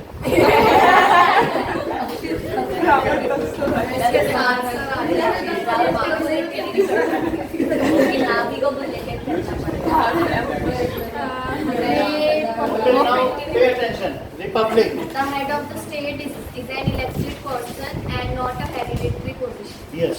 रिपब्लिक का मतलब है कि कोई भी राज्य का मुखिया लोगों के द्वारा चयनित व्यक्ति होगा, न कि किसी का उत्तराधिकारी, राजा का उत्तराधिकारी नहीं होगा, hereditary. So the representative of state is an elected person and not the hierarchical. Hierarchical का क्या मतलब है कि डायनेस्टी नहीं होगी कि उनके बाद उनका बेटा, उनका बेटा, उनका बेटा, ऐसा नहीं होगा। हम रिपब्लिक हैं। हमारा क्या बताओ, ये जो रॉबेस्पियर था वो भी एक रिपब्लिक था, वो इलेक्ट होके आया था। जैकोबी जो सारे लोगों ने वोट दिया वो इलेक्ट हो गया है, तभी से तो फ्रांस पहला रिपब्लिक बना। ओके, तो मैक्सिमिलियन रॉबिस्पेन ने इलेक्ट उसी तरीके से। The head of government, the head of government was okay, is an elected person. Is an elected person and not a hereditary position. कि उन्होंने अपने बेटे को दे दिया, ऐसा नहीं है। हेरिडिटरी पोजीशन, जैसे वहाँ पर रानी एलिजाबेथ है, उन्होंने प्रिंस चार्ल्स को दे दिया, उनकी बेटी डायना मर गई, प्रिंस चार्ल्स अपने बेटे को देंगे, तो वहाँ हेरिडिटरी है, तो उनका बेटा बनेगा। उनका किसी का जन्म भी होता है प्रिंस चार्ल्स के, तो बड़ा खुशी मनाई जाती है, बेटे का जन्म हुआ, पहला चेहरा देखने को सेरेमनी मानी जाती है। पूरे विश्व में हर टेलीविजन में फोरकास्ट कॉमनवेल्थ वो गेम की तरीके समझो, जो उनके गुलाम राष्ट्र थे हम लोग की, हमारे यहाँ खूब फोरकास्ट होता है, बेटे का पहला चेहरा देखा। क्योंकि उनके ऐसे होता है कि जो डायनेस्टी में थोड़ा भी कुछ हो जाए तो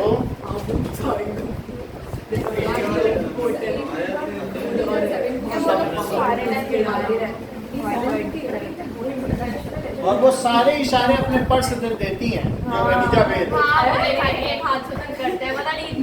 मतलब जब वो पर्स ऐसे कर लें तो उसका दूसरा इशारा ऐसे कर लें, वैसा इशारा ऐसे कर लें, वैसे कर लें, पर्स से। एलिजाबेथ के जितने भी इशारे होते हैं वो उनके पर्स से।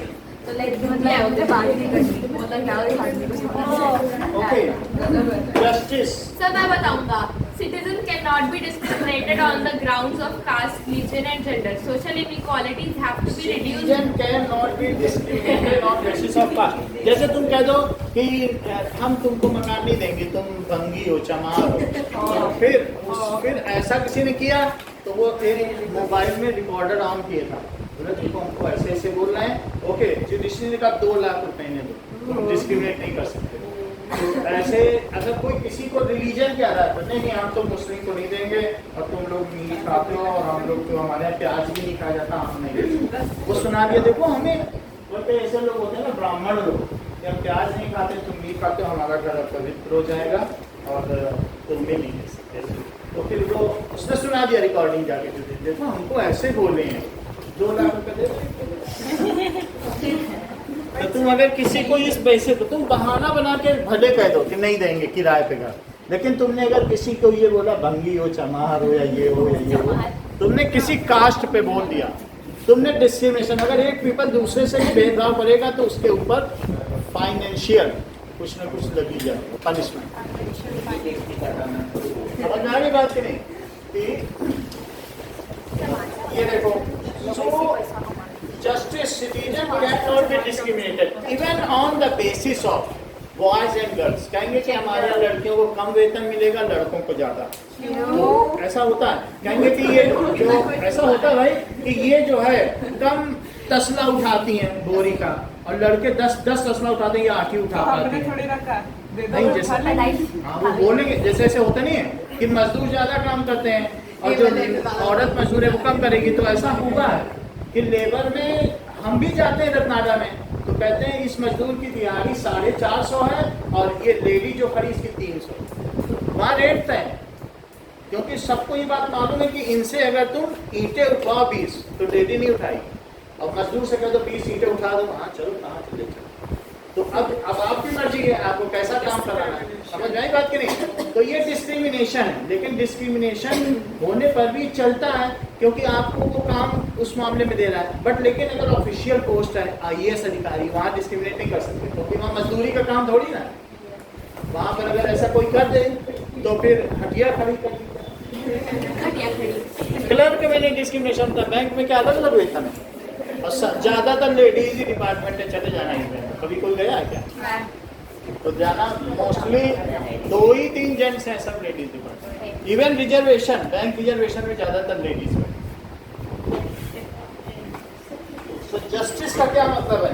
Citizens can not be discriminated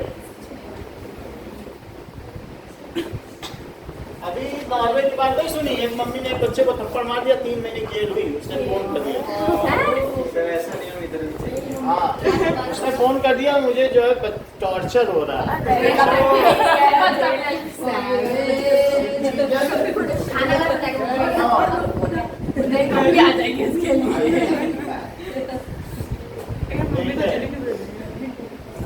on grounds of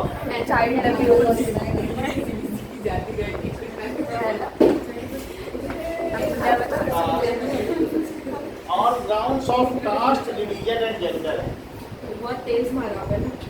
अरे वो ऐसे ही चलता है वहाँ पर, वो बोलता है कि हमारे लिए पिज्जा बना रही हो तो फोन करें।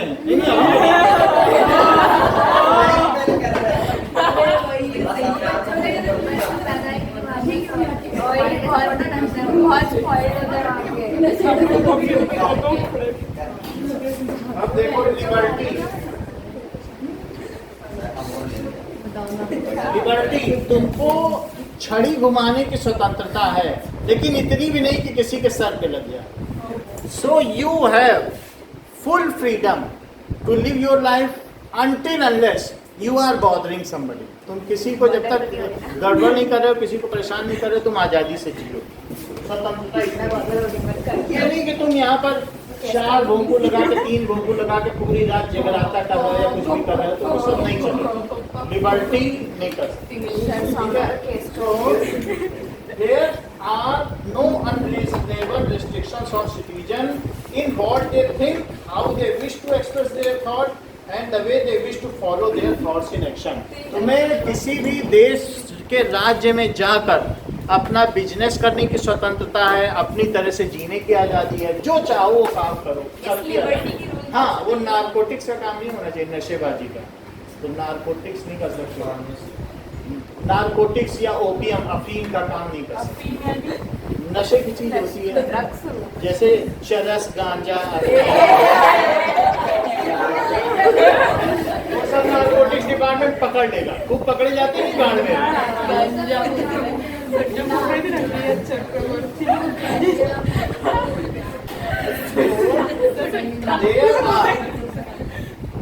There are no unreasonable restrictions. Okay, unreasonable restriction on citizen।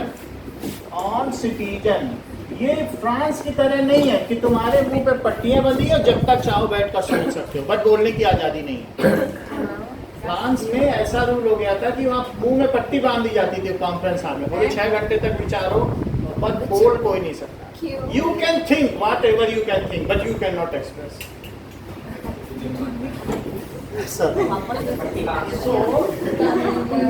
Interview में जाओगे तो उसकी बुक में बना हुआ है कि जब तक मर्जी तुम चाहो सोचो, लेकिन बोल नहीं सकते।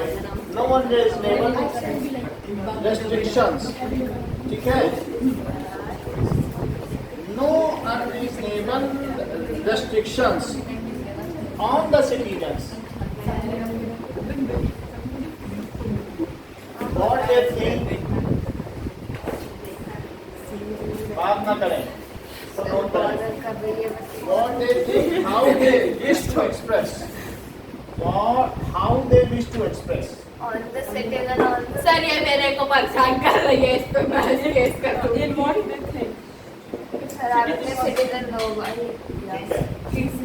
On the citizens, how they think, how they wish to express।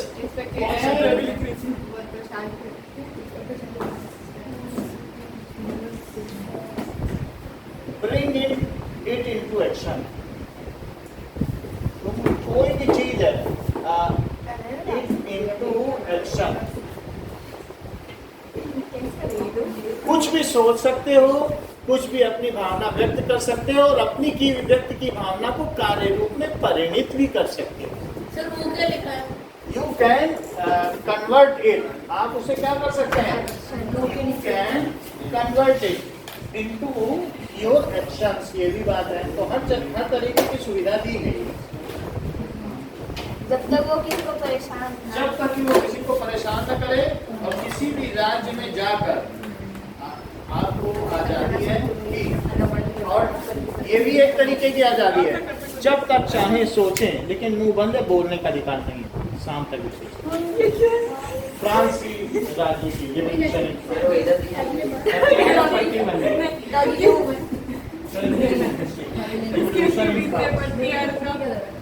जब तक चाहो सोचो, बोलने का हमारे लिए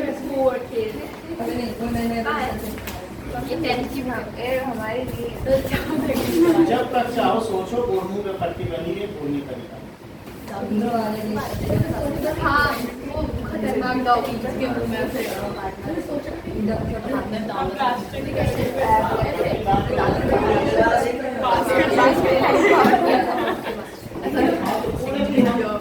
महत्वपूर्ण प्रश्न क्या है, हमें कब तक सोचने दिया जाए? जिंदगी भर सोचते रहो।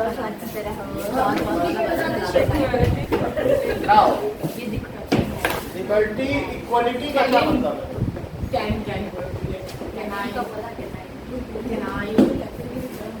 All are equal before law. The government should ensure equal opportunity for all. हमें किसी भी चीज में इक्वलिटी दी जाए। जब तक रिजर्वेशन है तब तक इक्वलिटी नहीं मिलेगी, क्योंकि उसमें हम लोगों ने अपनी कुछ सीट्स भी रिजर्व कर रखी कई जगह। जैसे लोकसभा के लिए हमने एमपी रिजर्व कर रखे हैं, यहाँ से केवल अनुसूचित जाति का ही जाएगा, यहाँ एससी कैंडिडेट है, एसटी। तो क्या बोलो इक्वलिटी है? नहीं है। लेकिन फिर भी हम लोगों ने उनको एम्पावर करने के लिए सोशलिज्म लाने के लिए किया, लेकिन ये कभी ना कभी तो बंद करना पड़ेगा। हर तरीके से डिस्क्रिमिनेशन जब तक बंद नहीं होगा तब तक एक देश में वो इक्वलिटी नहीं आएगी, है बात की नहीं? जरूरी है बहुत सारी चीज़ें करें, जैसे यूनिफॉर्म सिविल कोड बना रही है, सबके लिए एक ही जैसा कानून, तो ये भी किया जा रहा है कि नहीं किया जा रहा है? अगर एक ही रूल हो एक ही देश के रहने वालों के लिए, और एक ही तरीके का रिजर्वेशन किसी को ना हो, एक आइडियल सोसाइटी कि अगर हम एक परिकल्पना करें, बहुत सारे देशों में चलता है, तो यूनिफॉर्म लॉ है, उसी पे सबको फॉलो करना। इवन मुस्लिम देशों में सब में यही चलता है कि भाई ये हमारा लॉ है, रहना है तो रहो, यही नियम कानून फॉलो करो, नहीं रहना तो चले जाओ। तो सब जगह यूनिफॉर्म लॉ, लेकिन इंडिया एक ऐसा कंट्री है यहाँ यूनिफॉर्म लॉ ही नहीं, तो उसकी वजह से भी भेदभाव होता है।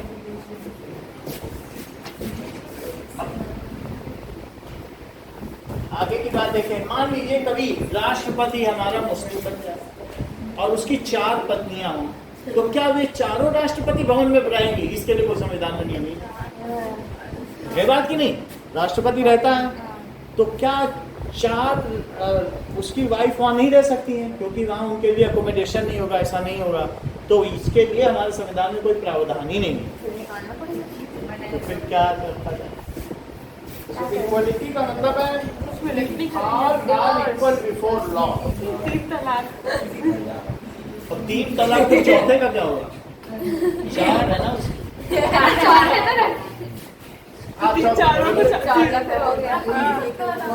So all are equal before law।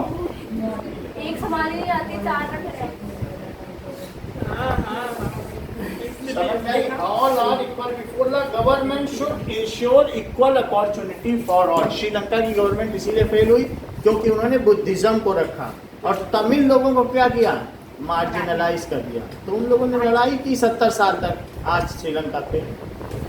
तुम किसी को छोड़ नहीं सकते। अगर तुम्हारे घर में भी 4 लोग हैं, तुम्हें सबसे छोटे बच्चे से पूछना पड़ेगा, बेटा टीवी लेने जा रहे हैं, तुम्हारी क्या पसंद है? भले ही मत लाओ, वो कहेगा पापा फिलिप्स ले आना। अच्छा, तुम भले ही अपने मन करो, लेकिन पूछना सबसे पड़ेगा, शेयर सबको करना पड़ेगा। यही डेमोक्रेसी है, ठीक है? ठीक है। देखो होटल में भी जाते हैं तो मेनू कार्ड सबके पास सरका दो। हाँ क्या चाहते हो, क्या चाहते हो? अच्छा ठीक है, 4 गिलास ठंडा पानी ले आओ।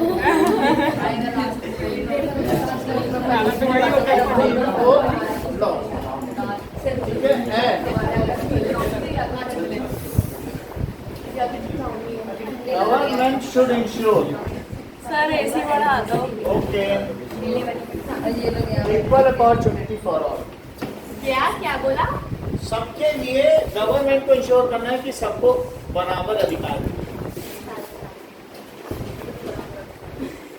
तो बराबर अधिकार मिलना चाहिए उनका कैबिनेट में। क्या द्रौपदी मुर्मू को राष्ट्रपति बनाकर ये नरेंद्र मोदी ने यही सिद्ध करने की कोशिश की है कि जो हमारे अंत्योदय अंतिम व्यक्ति है उसका भी उदय होगा।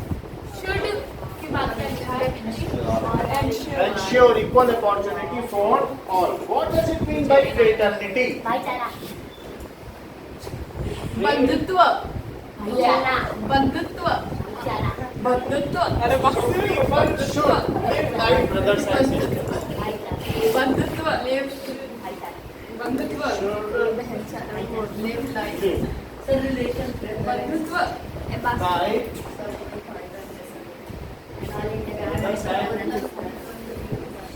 तो फ्रेटर्निटी भी है, हम सभी लोग आपस में फ्रेटर्निटी रखते हैं ना। All India sisters Our constitution is बात ना करें, सुने।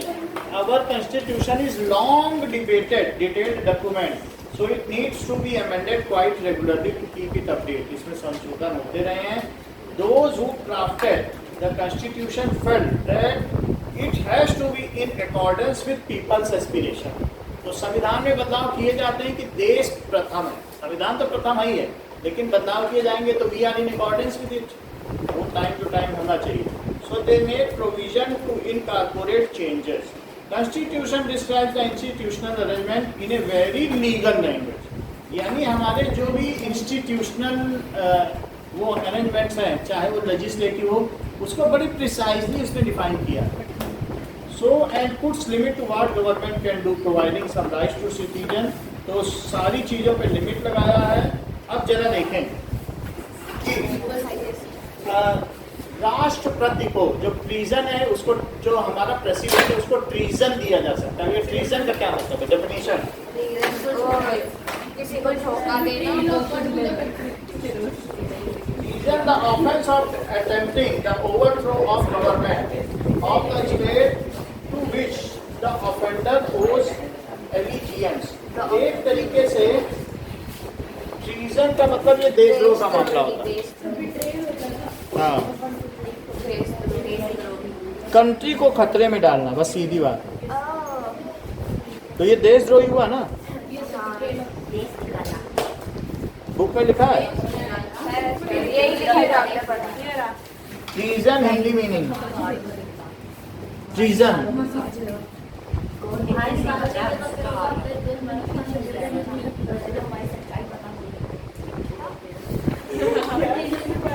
Treason Hindi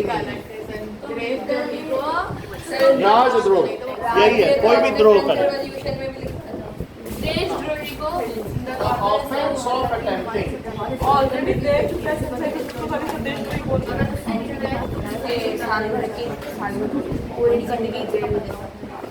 attempting to overthrow the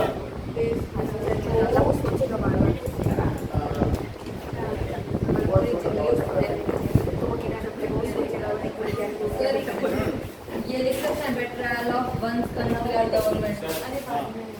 attempting to betray, ये बात सही है, लिखो betrayal of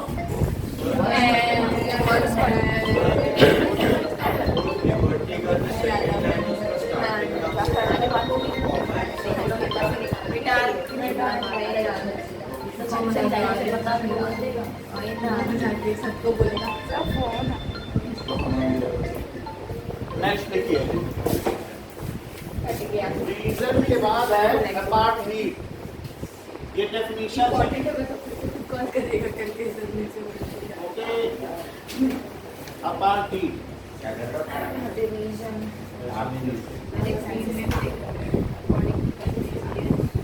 the official policy of racial separation। जैसे वो वहाँ पे जगह जगह लिखा था, इंडिया में भी लिखा था, तो वैसे अफ्रीका में भी लिखा था यहाँ पर कुत्तों और काले व्यक्तियों का आना वर्जित है। तो ये उनकी रेशियल पॉलिसी है कि हम काले लोगों को यहाँ नहीं आने देंगे इस गली में नहीं। सो definition the official policy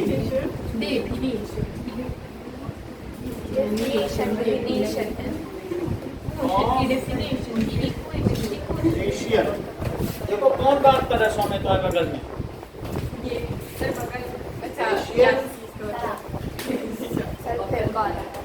अगर आपको दिक्कत हो रही बेटा अलग बैठ जाओ सौम्या, कितनी देर से डिस्टर्ब हो रही हो, क्यों ऐसे टॉर्चर किसी का करती हो? ओके, सो अपार्थीव कौन थे? The British regime was apartheid. British regime कैसा था? वो अपार्थीव था। वो उसकी रेशियल पॉलिसी थी कि नहीं?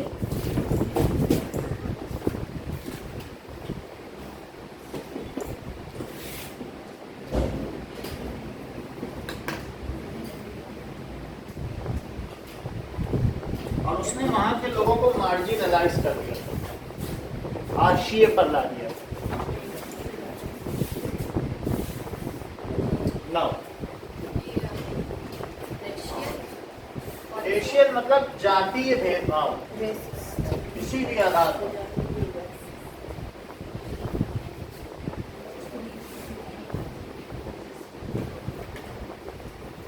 यहाँ तक कि तो गीता में लिखा है, विद्या विनय संपन्ने ब्राह्मणे गविहस्तिना सुनिचय स्वभाग्य च पंडिता संदर्शिना। तो यानी कुत्ते, बिल्ली, चांडाल, हाथी और विद्या विनय संपन्न पंडित में भी स्थित प्रज्ञ व्यक्ति समान दृष्टि रखते हैं। यानी कि हम जानवरों से भी समान दृष्टि रखते हैं, ये भी बात है। यानी एक जैसा उनको मानना है कि सब में वही आत्मा निवास है। तो अगर कोई व्यक्ति रंग के आधार पर किसी के साथ भेदभाव करे तो बहुत छोटी बात है। ह्यूमन के साथ तो कम से कम एक जैसा करो। अभी एक पिक्चर चार्ली आई, क्या आप लोगों ने देखी है? उसमें वो एक कुत्ते के साथ एक अच्छा व्यवहार कर रहा है,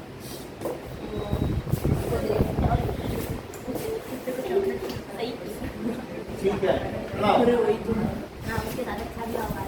What does it mean by constitution?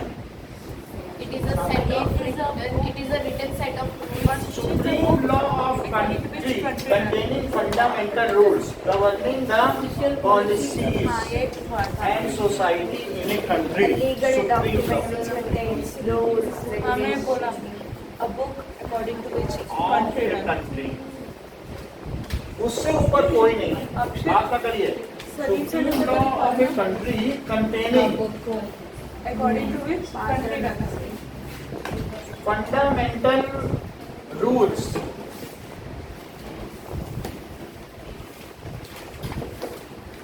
उसमें कुछ फंडामेंटल रूल्स होते हैं। गवर्निंग द पॉलिसीज, कि सरकार की नीतियां क्या है। Governing the policies and society of a country, society of country. जैसे कि लोग अपना चुनावी घोषणा पत्र निकालते हैं ना, सो अपना इलेक्टोरल अनाउंस करते हैं कि हम आएंगे सत्ता में, तुम्हें लैपटॉप बांट देंगे, तुम्हें ये देंगे। तो वो कहते हैं हम सत्ता में आएंगे, सब अमीरों की संपत्ति छीन के बांट देंगे तुमको। तो अमीर लोग कहेंगे ये हमारे राइट टू प्रॉपर्टी का उल्लंघन कर रहा है, तो फिर उस पार्टी को बैन करते हैं। तो ऐसे कोई फ्रीली नहीं कह सकता कि अपना मैनिफेस्टो निकाल दे कि हमारा घोषणा पत्र ये करेंगे। उल्टी पुल्टी बात करेगा और तुम्हारे राइट को लेने की कोशिश करेगा, तुम्हारा फंडामेंटल राइट कोई नहीं ले सकता। चाइना में हुआ, वहाँ पर लोग पहुँच गए 700-800 लोग कि भाई हमारे यहाँ पानी बिजली नहीं आ रही है 4 दिन से, कुछ करो। बोले 800 लोग आओगे, जाओ ये म्यूटनी है, आपस में षड्यंत्र है सरकार के खिलाफ, जाओ एक आदमी आना चाहिए। और उसी रात उन सारे 800 लोगों को मरवा दिया। चाइना का आदमी हमें मिला तो वहाँ पर दिल्ली में, तो उसने बताया कि तुम्हारे तो बहुत अच्छा है, तुम तो सड़क पर खड़े होकर प्रधानमंत्री को गाली दे सकते। हमारे यहाँ ऐसी आज़ादी, जरा सा 2 आदमी बैठे हो ना रेलवे स्टेशन पे तो 4 बार पुलिस आ जाए कि गाड़ी तो 5 मिनट बाद आने वाली, तुम 5 मिनट पहले कैसे आ गए? हाँ, तो मर्जी नहीं चलती वहाँ। सास ऐसा पूछ के लेना होगा ना, वहाँ पे बहुत ज़्यादा वो है। So that is preamble. सब फोन आ रहा है। ठीक है, प्रीएम्बल देखो। हेलो, हाँ जी, हाँ जी, हाँ जी। किस क्लास में है सर मैम? ओके, तो आ जाइए आप, अभी तो यहीं हैं। कितने बजे क्लास स्टार्ट होगी? 10th की हाँ जी। 5:30। सर आफ्टरनून में नहीं है क्या कोई क्लास? 3 के आसपास? नहीं 3 o'clock के आसपास नहीं, 5:30 to 7:30। अच्छा, और कोई बैच नहीं है सर? नहीं यही है। ये होम ट्यूशन प्रोवाइड करते हैं सर आप? नहीं, होम ट्यूशन भी नहीं। ट्यूशन आज की सर की शाम तक की फिजिकल वाली क्लास होती है, तो मैं स्किप नहीं कराना चाह रही थी बच्चे को। अच्छा, मैं आपने मुझसे ये मुझे मुझे मिल जाए कोई। आपका नाम सुना था क्लास का, बहुत अच्छा है। अच्छा बस यही है टाइम। आज कुछ कुछ हो नहीं सकता था, मतलब कि नया बार स्टार्ट होने वाला है, ऐसा कुछ आपने नहीं और तो कुछ होगा तो क्या है, 9th 10th वाले बोल रहे हैं कि हम अल्टरनेट करेंगे, एक दिन 9th 3:30 पे आएगी, एक दिन 10th पे आएगी। तो 10th वाले बोल रहे हैं हमें खेलने का समय नहीं मिल पाता, तो वैसा होगा तो बस इतनी गुंजाइश हो सकती है, वो भी 9th के बच्चों से बात करने के लिए।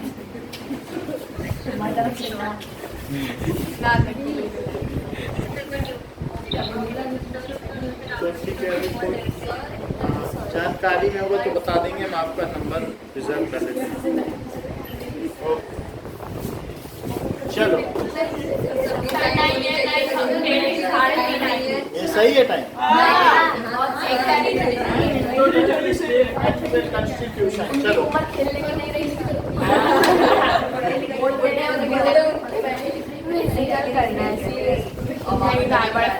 इंट्रोडक्टरी सुनो, इंट्रोडक्टरी स्टेटमेंट ऑफ कॉन्स्टिट्यूशन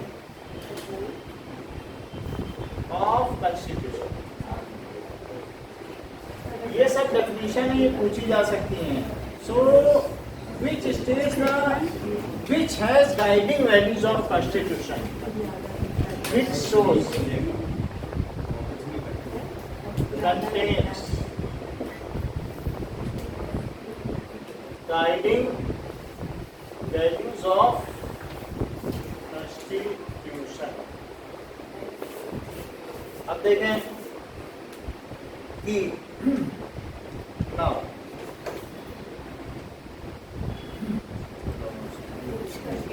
किसी भी, ये जो हमारा कॉन्स्टिट्यूशन है क्या ये डॉक्यूमेंट है, और उसमें बहुत सारे अनुच्छेद होते हैं क्या, क्लॉज, मतलब 2.1 2.2 उसको कहते हैं क्लॉज। यदि ये हो जाए तो ऐसे करना, वो हो जाए तो वैसे करना, क्लॉज होता है कि नहीं, ठीक है कि नहीं। जैसे कि अगर कोई इनके पापा कहें सुनिए कि सृष्टि तुम्हें अपने फ्रेंड की पार्टी में जाने का अधिकार है बशर्ते कि तुम 7 बजे लौट जाओ, हाँ बशर्ते बारिश हो तुम 7:30 बजे लौट जाओ, बशर्ते आंधी है तुम 8 बजे लौट जाओ। 3 पद दे दिए, ये अगर ऐसे दे दे, कुछ कंडीशंस बना दे तो फिर कहेंगे जाने का, क्या बोलेंगे, इसको कहेंगे क्लॉज, कि तुम्हें अधिकार तो है लेकिन इन शर्तों को मानोगे तभी ये अधिकार और आर्टिकल किसे कहते हैं? है। Article this is only article, यही आर्टिकल। हाँ तो इस आर्टिकल में ये तो बहुत सारे आर्टिकल्स भी हैं, ठीक है। अब देखिए, कोई भी चीज में बहुत सारे पैराग्राफ्स होते हैं, सब पैराग्राफ्स उनको क्लॉज कहते हैं। अच्छा, जो आर्टिकल के मतलब मेन जो वो मेन पैराग्राफ है उसके अंदर जो सब पैराग्राफ्स हैं वो आर्टिकल, वो क्लॉज है। क्लॉज का मतलब है कि हमारे देश में सभी राज्य एक हैं, हाँ इस क्लॉज के अनुसार जम्मू कश्मीर को विशेषाधिकार प्राप्त है, तो क्लॉज बनते मतलब हैं, एक्सेप्शन एक्सेप्शन।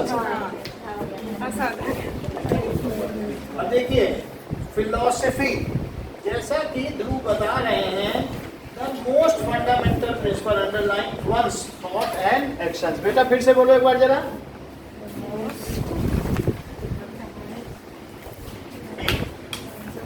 सो फिलॉसफी क्या है कि हमारे देश का एक रिच कल्चर है, इस कल्चर को देखकर दुनिया भर के लोग शुरू से आते रहे हैं, और जितनी सिविलाइजेशन है, पास्ट सिविलाइजेशन, वो सबसे पुराने 5000 साल पहले के हमारे ही देश के हैं।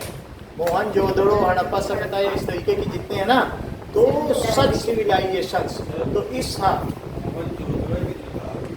जोदारो कह दीजिए, कुछ भी कह दीजिए। तो सच सिविलाइजेशन क्यों हुआ, मतलब ये जो रिवर है, गंगा रिवर, गेंजेस रिवर के पास ये सारी सिविलाइजेशन हुए, वही मिडिल ईस्ट के लोग वहाँ गए, जर्मनी में। तो जर्मनी में गए तो आपको मालूम है वो वहाँ पर जर्मन बन गए और हिटलर जैसा उदय हुआ। उन्होंने वहाँ कुछ नहीं किया, और यहाँ पर जो आए वो गंगा नदी के पास उन्होंने तपस्या की, वेद उपनिषद चरक संहिता न जाने कितने बड़े बड़े यंत्र, मैथ्स में भी बहुत ऊंचाई प्राप्त की। आर्यभट्ट हमारे यहाँ के, उन्होंने क्वाड्रेटिक फार्मूला लिख दिया। तो सब फील्ड में, तो यानी ये जो देश है इसका जो ऊपरी हिस्सा हिमालय है वो तपस्या करने और इन सब के लिहाज से भी बहुत है। ज़्यादातर बौद्ध धर्म, आप देखिए बहुत सारे रिलीजन भी यहीं उदित हुए, बौद्ध धर्म, सिख धर्म, और कौन सा पारसी धर्म भी यही हुआ।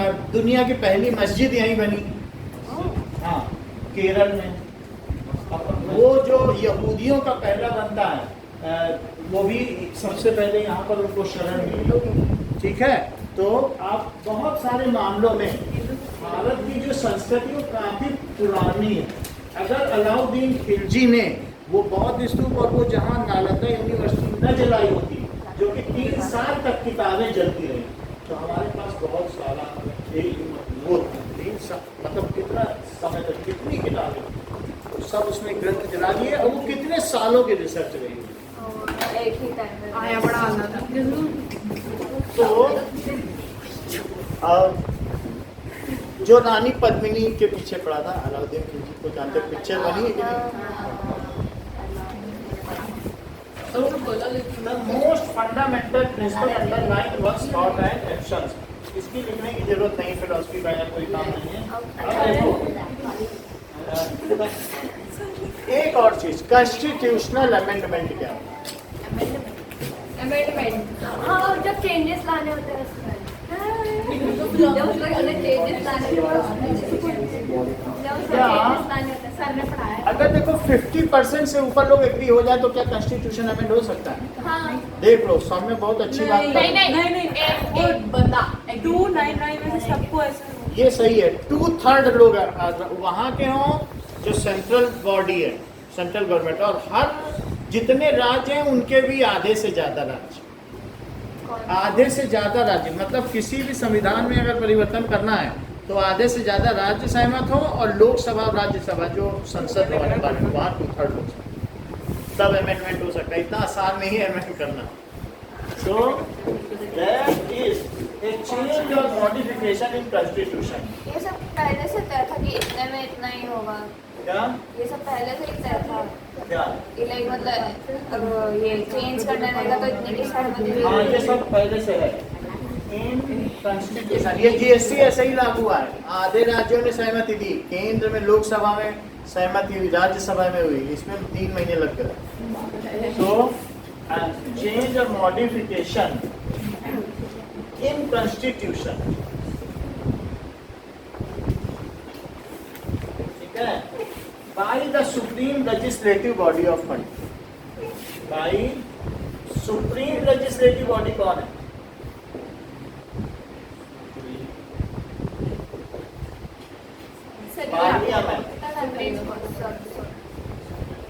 लेजिस्लेटिव तो वही है, ठीक है कि नहीं? जुडिशरी थोड़ी ना हो सकती, पार्लियामेंट्री तो लेजिस्लेटिव असेंबली होती है, वही तो सब लोग बैठते हैं कानून बनाते हैं। बॉडी ऑफ कंट्री, तो उसको कहते हैं कि संवैधानिक अमेंडमेंट, सुधार, उसमें कुछ सुधार किया जाएगा। अब जरा देखें कि सर आज हिस्ट्री के क्वेश्चन आंसर्स नहीं कर रहे करेंगे। अब ये हमारा चैप्टर खत्म हो गया, पहले इसके सारे क्वेश्चन आंसर करते हैं। चैप्टर खत्म। हाँ, इतना ही है। सो पहले इसके छोटे छोटे आंसर्स हैं वो नोट कर लें, फिर हम आगे बात करें। तो टेक्स्ट बुक क्वेश्चंस, और कल भी आपका सुबह 11 से एक क्लास रहेगा, 11 से तो उसमें हम हिस्ट्री के क्वेश्चंस भी करा देंगे और ज्योग्राफी के। मतलब हमारा चैप्टर हुआ नहीं है ना।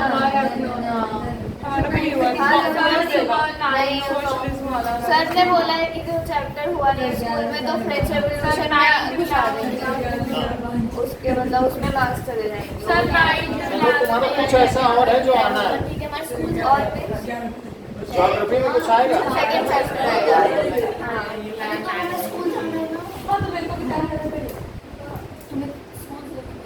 ओके, नाउ एक्सरसाइज कर देंगे नहीं सर, हमें स्कूल जाना है, हमें जाना है तो अकेला ही क्या? तब कितने बजे से कितने बजे? सर 8 से 9 साढ़े 9 तक। 8 से 9 साढ़े 9 जाना है तो फिर 11 वोट हम 10:30 पे करेंगे। नहीं बोर्ड 10:30 से 12, 11 10:30 से 1 hour 45 minutes।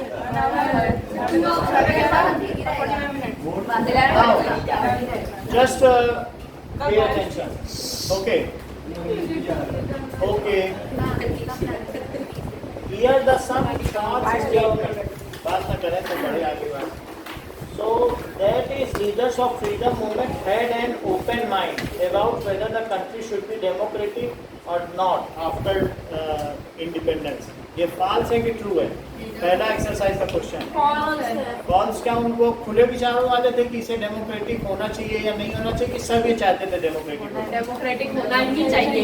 होना चाहिए। तो होना इसलिए ही चाहिए। पहला है कि नहीं होगा तो देख लेना।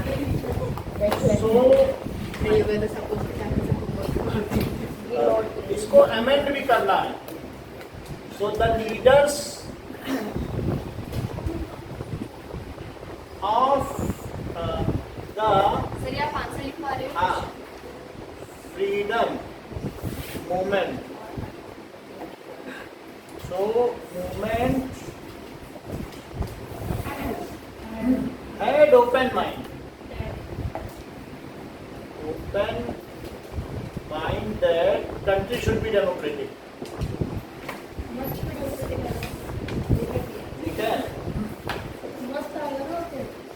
Should be.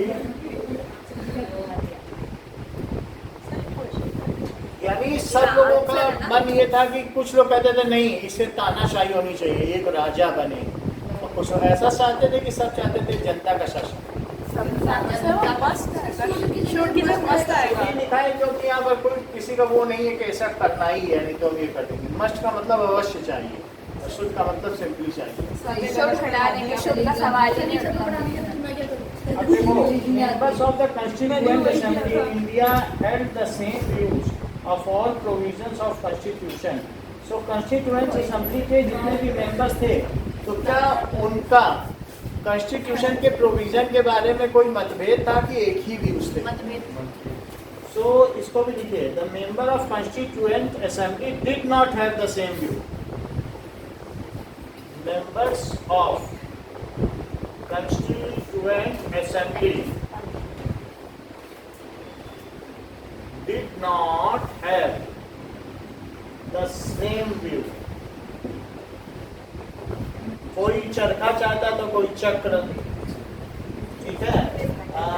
On all provisions of constitution, कुछ रिजर्वेशन चाहते थे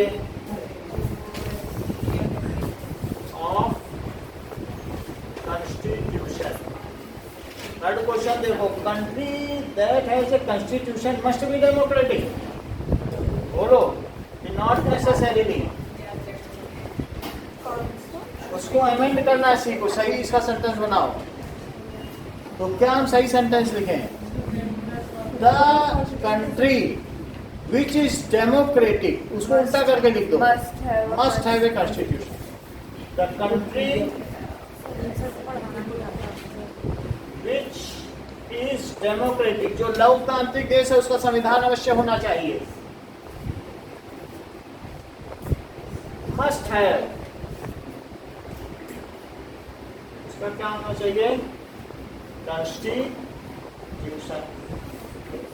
डी देखिए, the constitution can not be amended because it is supreme law. Constitution can be amended. Amended as per time and need. As per समय की और समयानुसार आवश्यकता अनुसार इसे बदला जा सकता है, संशोधन किया जा सकता है। As per time and need. And it is to be amended by Supreme Legislative Council. So Supreme Legislative Authority कौन सी है? बॉडी, राज्यसभा और Lok Sabha, upper house and lower house, जो संसद भवन में बैठते हैं, तो वो चाहें तो इसे बदल दें।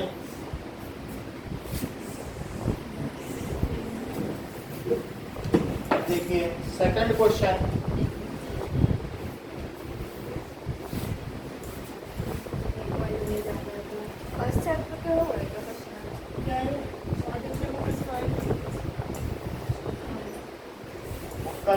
क्वेश्चन एक्सरसाइज करो। So, which of these are the most salient underlying conflicts in making a democratic constitution in South Africa? South Africa में जब संविधान बन रहा था तो डेमोक्रेटिक कॉन्स्टिट्यूशन में तो इसमें है कि between South Africa and its neighbours most salient conflicts so the democratic constitution. So इसमें कॉन्फ्लिक्ट्स क्या थे? तो इट वाज कॉन्फ्लिक्ट क्या साउथ अफ्रीका और इनके नेबर के बीच में कॉन्फ्लिक्ट थे, नहीं ना? इनके पड़ोसियों से तो उनसे कोई लेना देना था नहीं। बिटवीन मेन एंड वुमेन के बीच कॉन्फ्लिक्ट थे कि उन्हें ज़्यादा अधिकार दो या नहीं, ऐसा भी नहीं।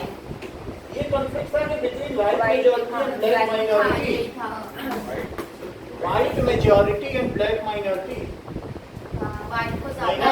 क्योंकि वाइट वहाँ पे मेजॉरिटी पे थे ही नहीं, तो वो तो माइनॉरिटी थे ना। तो इसलिए चौथा है between coloured minority and black majority. Coloured का मतलब है वाइट ही है। अब कलर्ड डी लिखा है। कलर्ड माइनॉरिटी का मतलब समझे। सर हमारे तो colour minority and black majority. Coloured minority क्या होती है देखें जरा। कलर माइनॉरिटी मतलब गोरे लोग, मैं तो यही समझ रहा हूँ। ब्लैक मेजॉरिटी काले ज्यादा ही होते हैं। What is the meaning of colored minority? According to NPR, colored people, which in South Africa means people of racially mixed ancestry, has in the United States a connotation different for people of color. Color is often taken as a slur, even when not so intended. So this term, first used with this meaning in 1611 by the historian John Sneed as colored. Coloured minority का हिंदी मतलब क्या है? In Hindi, they would say,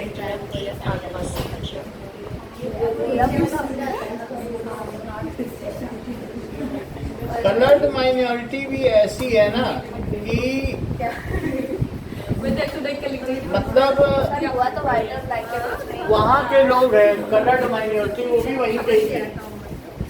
even south Africa में भी coloured minority थी, कुछ ऐसे भी थे जो एक अलग रेस थी, कलर्ड माइनॉरिटी, ठीक है? तो उनके बीच में एक तरीके से उन्होंने अंग्रेजों के साथ संबंध बना लिए थे और उनके जो बच्चे थे वो कलर्ड माइनॉरिटी, और एक ब्लैक थे। समझ गया? ब्रीड, हाइब्रिड लोग।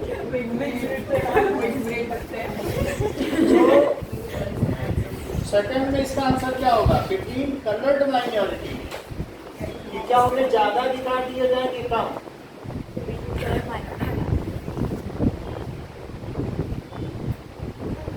Minority and black majority.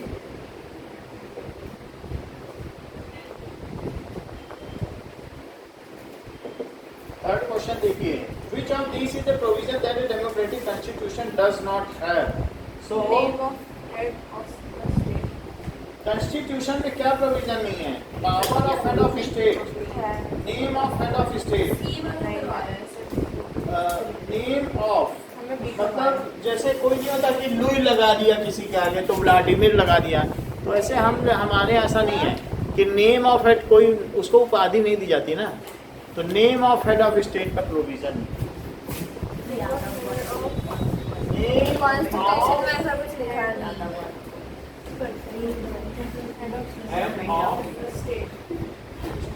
No provision is there, ठीक है? सब अपने अपने कॉन्स्टिट्यूशनल पोजीशन पर बैठे हुए हैं और उनने कोई नेम नहीं दिया है। So, does not have। अब जो डी था, फोर्थ क्वेश्चन हमने आपको करा दिया है कि सरोजिनी नायडू कौन थी? राजेंद्र प्रसाद कौन थे? राजेंद्र प्रसाद थे second president of constitution. B R Ambedkar कौन थे? Chairman of drafting committee. Motilal Nehru कौन थे?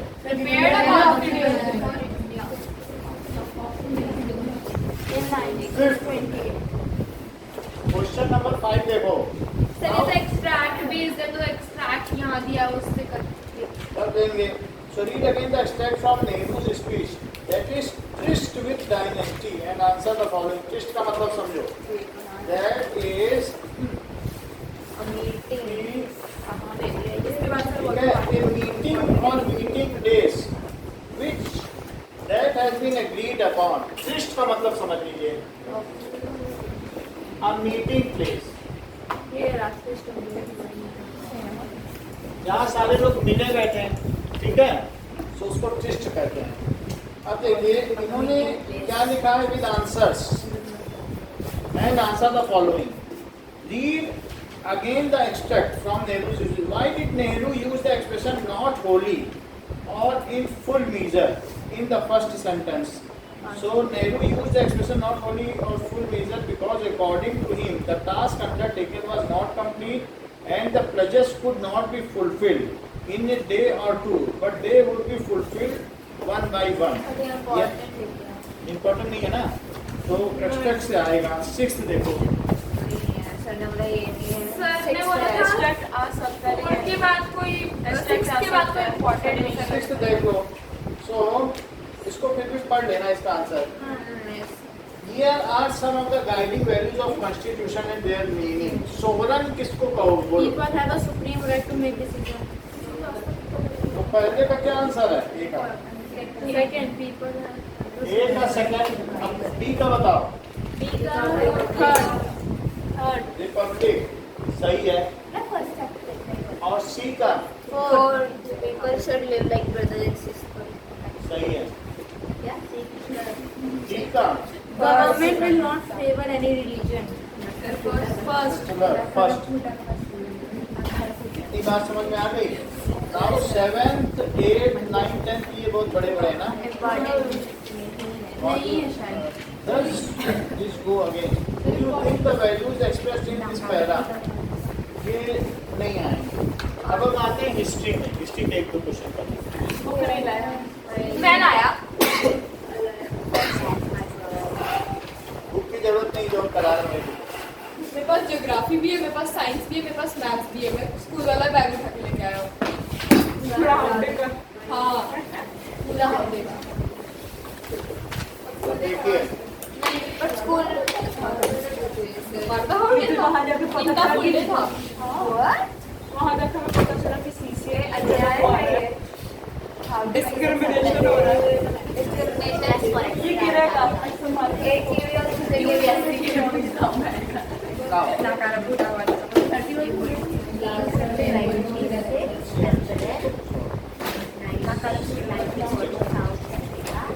अब जरा इसका पहला क्वेश्चन देखो क्या है। फर्स्ट क्वेश्चन बताओ। So, what were the social, economic, political conditions of Russia before 1925? Imagine that you are what the social पल्ला। 1905 से पहले क्या रूस की इकोनॉमिक और सोशल को क्या बोलते हैं हिंदी में? सर इकोनॉमिक और सोशल को हिंदी में क्या बोलते आर्थिक हैं? और सामाजिक हाँ, रूस की आर्थिक और सामाजिक स्थिति 1905 से पहले क्या था? The year was और bad. वर ना Sir, ये answer the year इसमें होना चाहिए। was bad.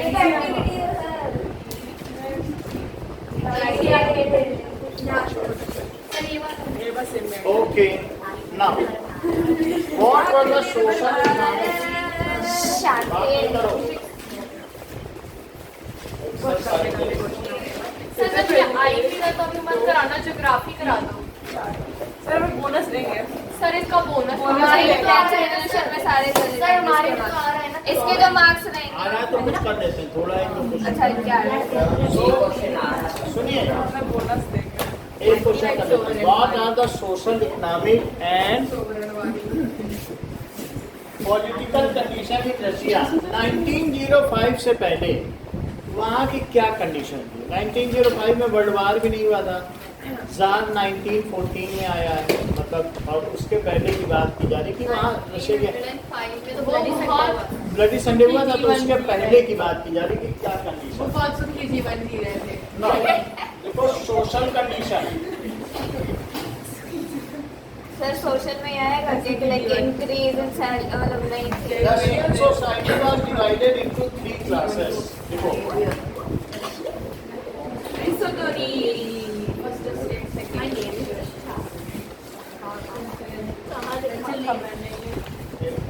क्लासेस। कौन सी क्लास थी? That is the clergy.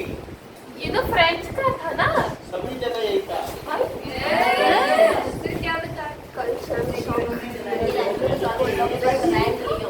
Sir पता चला हम एग्जाम में लिख के आ रहे हैं आखिर क्या है? मैं तो ऐसा कुछ था ही एंड नहीं। पीजेंट्स, तीसरा बदल गया। देख लो, वहाँ 85% लोग जो थे वो किसानी करते थे, तो वो किसान थे। और आपको जो कल दिखाया था पढ़ाकू विमान, उसमें नोबिलिटीज थी। सर में लिखा है, मैं ऐसा कुछ लिखा है ढूंढो नहीं इस बार इस वाले में भी होगा। लेकिन सर अगर ऐसा लिख के आ गए टीचर कुछ नोबिलिटी को 30,000 का शासन।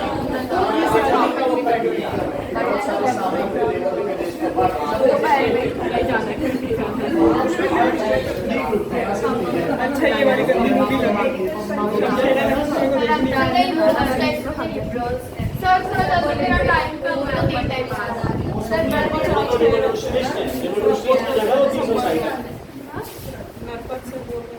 ये भी कोई ठीक है। यहाँ पर थर्ड स्टेट की जगह पीजेंट है। इसी से तुम्हें पता चल जाना चाहिए कि वहाँ बिग बिजनेसमैन थे ही नहीं, क्योंकि पेट्रोग्राड और मॉस्को में वहाँ के अलावा कहीं फैक्ट्री ही नहीं थी। तो ऐसे में थर्ड स्टेट में सिर्फ कौन आता था? सर इसको समझा दो, लिखवाओ और टाइम। अरे भाई इनको करना बात समझ में आ गई कि नहीं? सो यहाँ पर कौन थे? Russian society was divided into 3 class, clergy, nobility and peasant. अब हम लोग कल 10:30 से 12:30 तक बाकी क्वेश्चन आंसर करेंगे ज्योग्राफी के और इसके। तो इतना लिखेंगे सर ये भी आप कल कराएंगे कल ही करा दें। सर ये बस लिखने दो। छोड़े ना कल 10 बजे ये मसूरी देखना पड़ेगा। नहीं सर 10:30 2 ठीक घंटे है। तो वही पढ़ेंगे। 10:30 ठीक है। अगर हमें प्रॉब्लम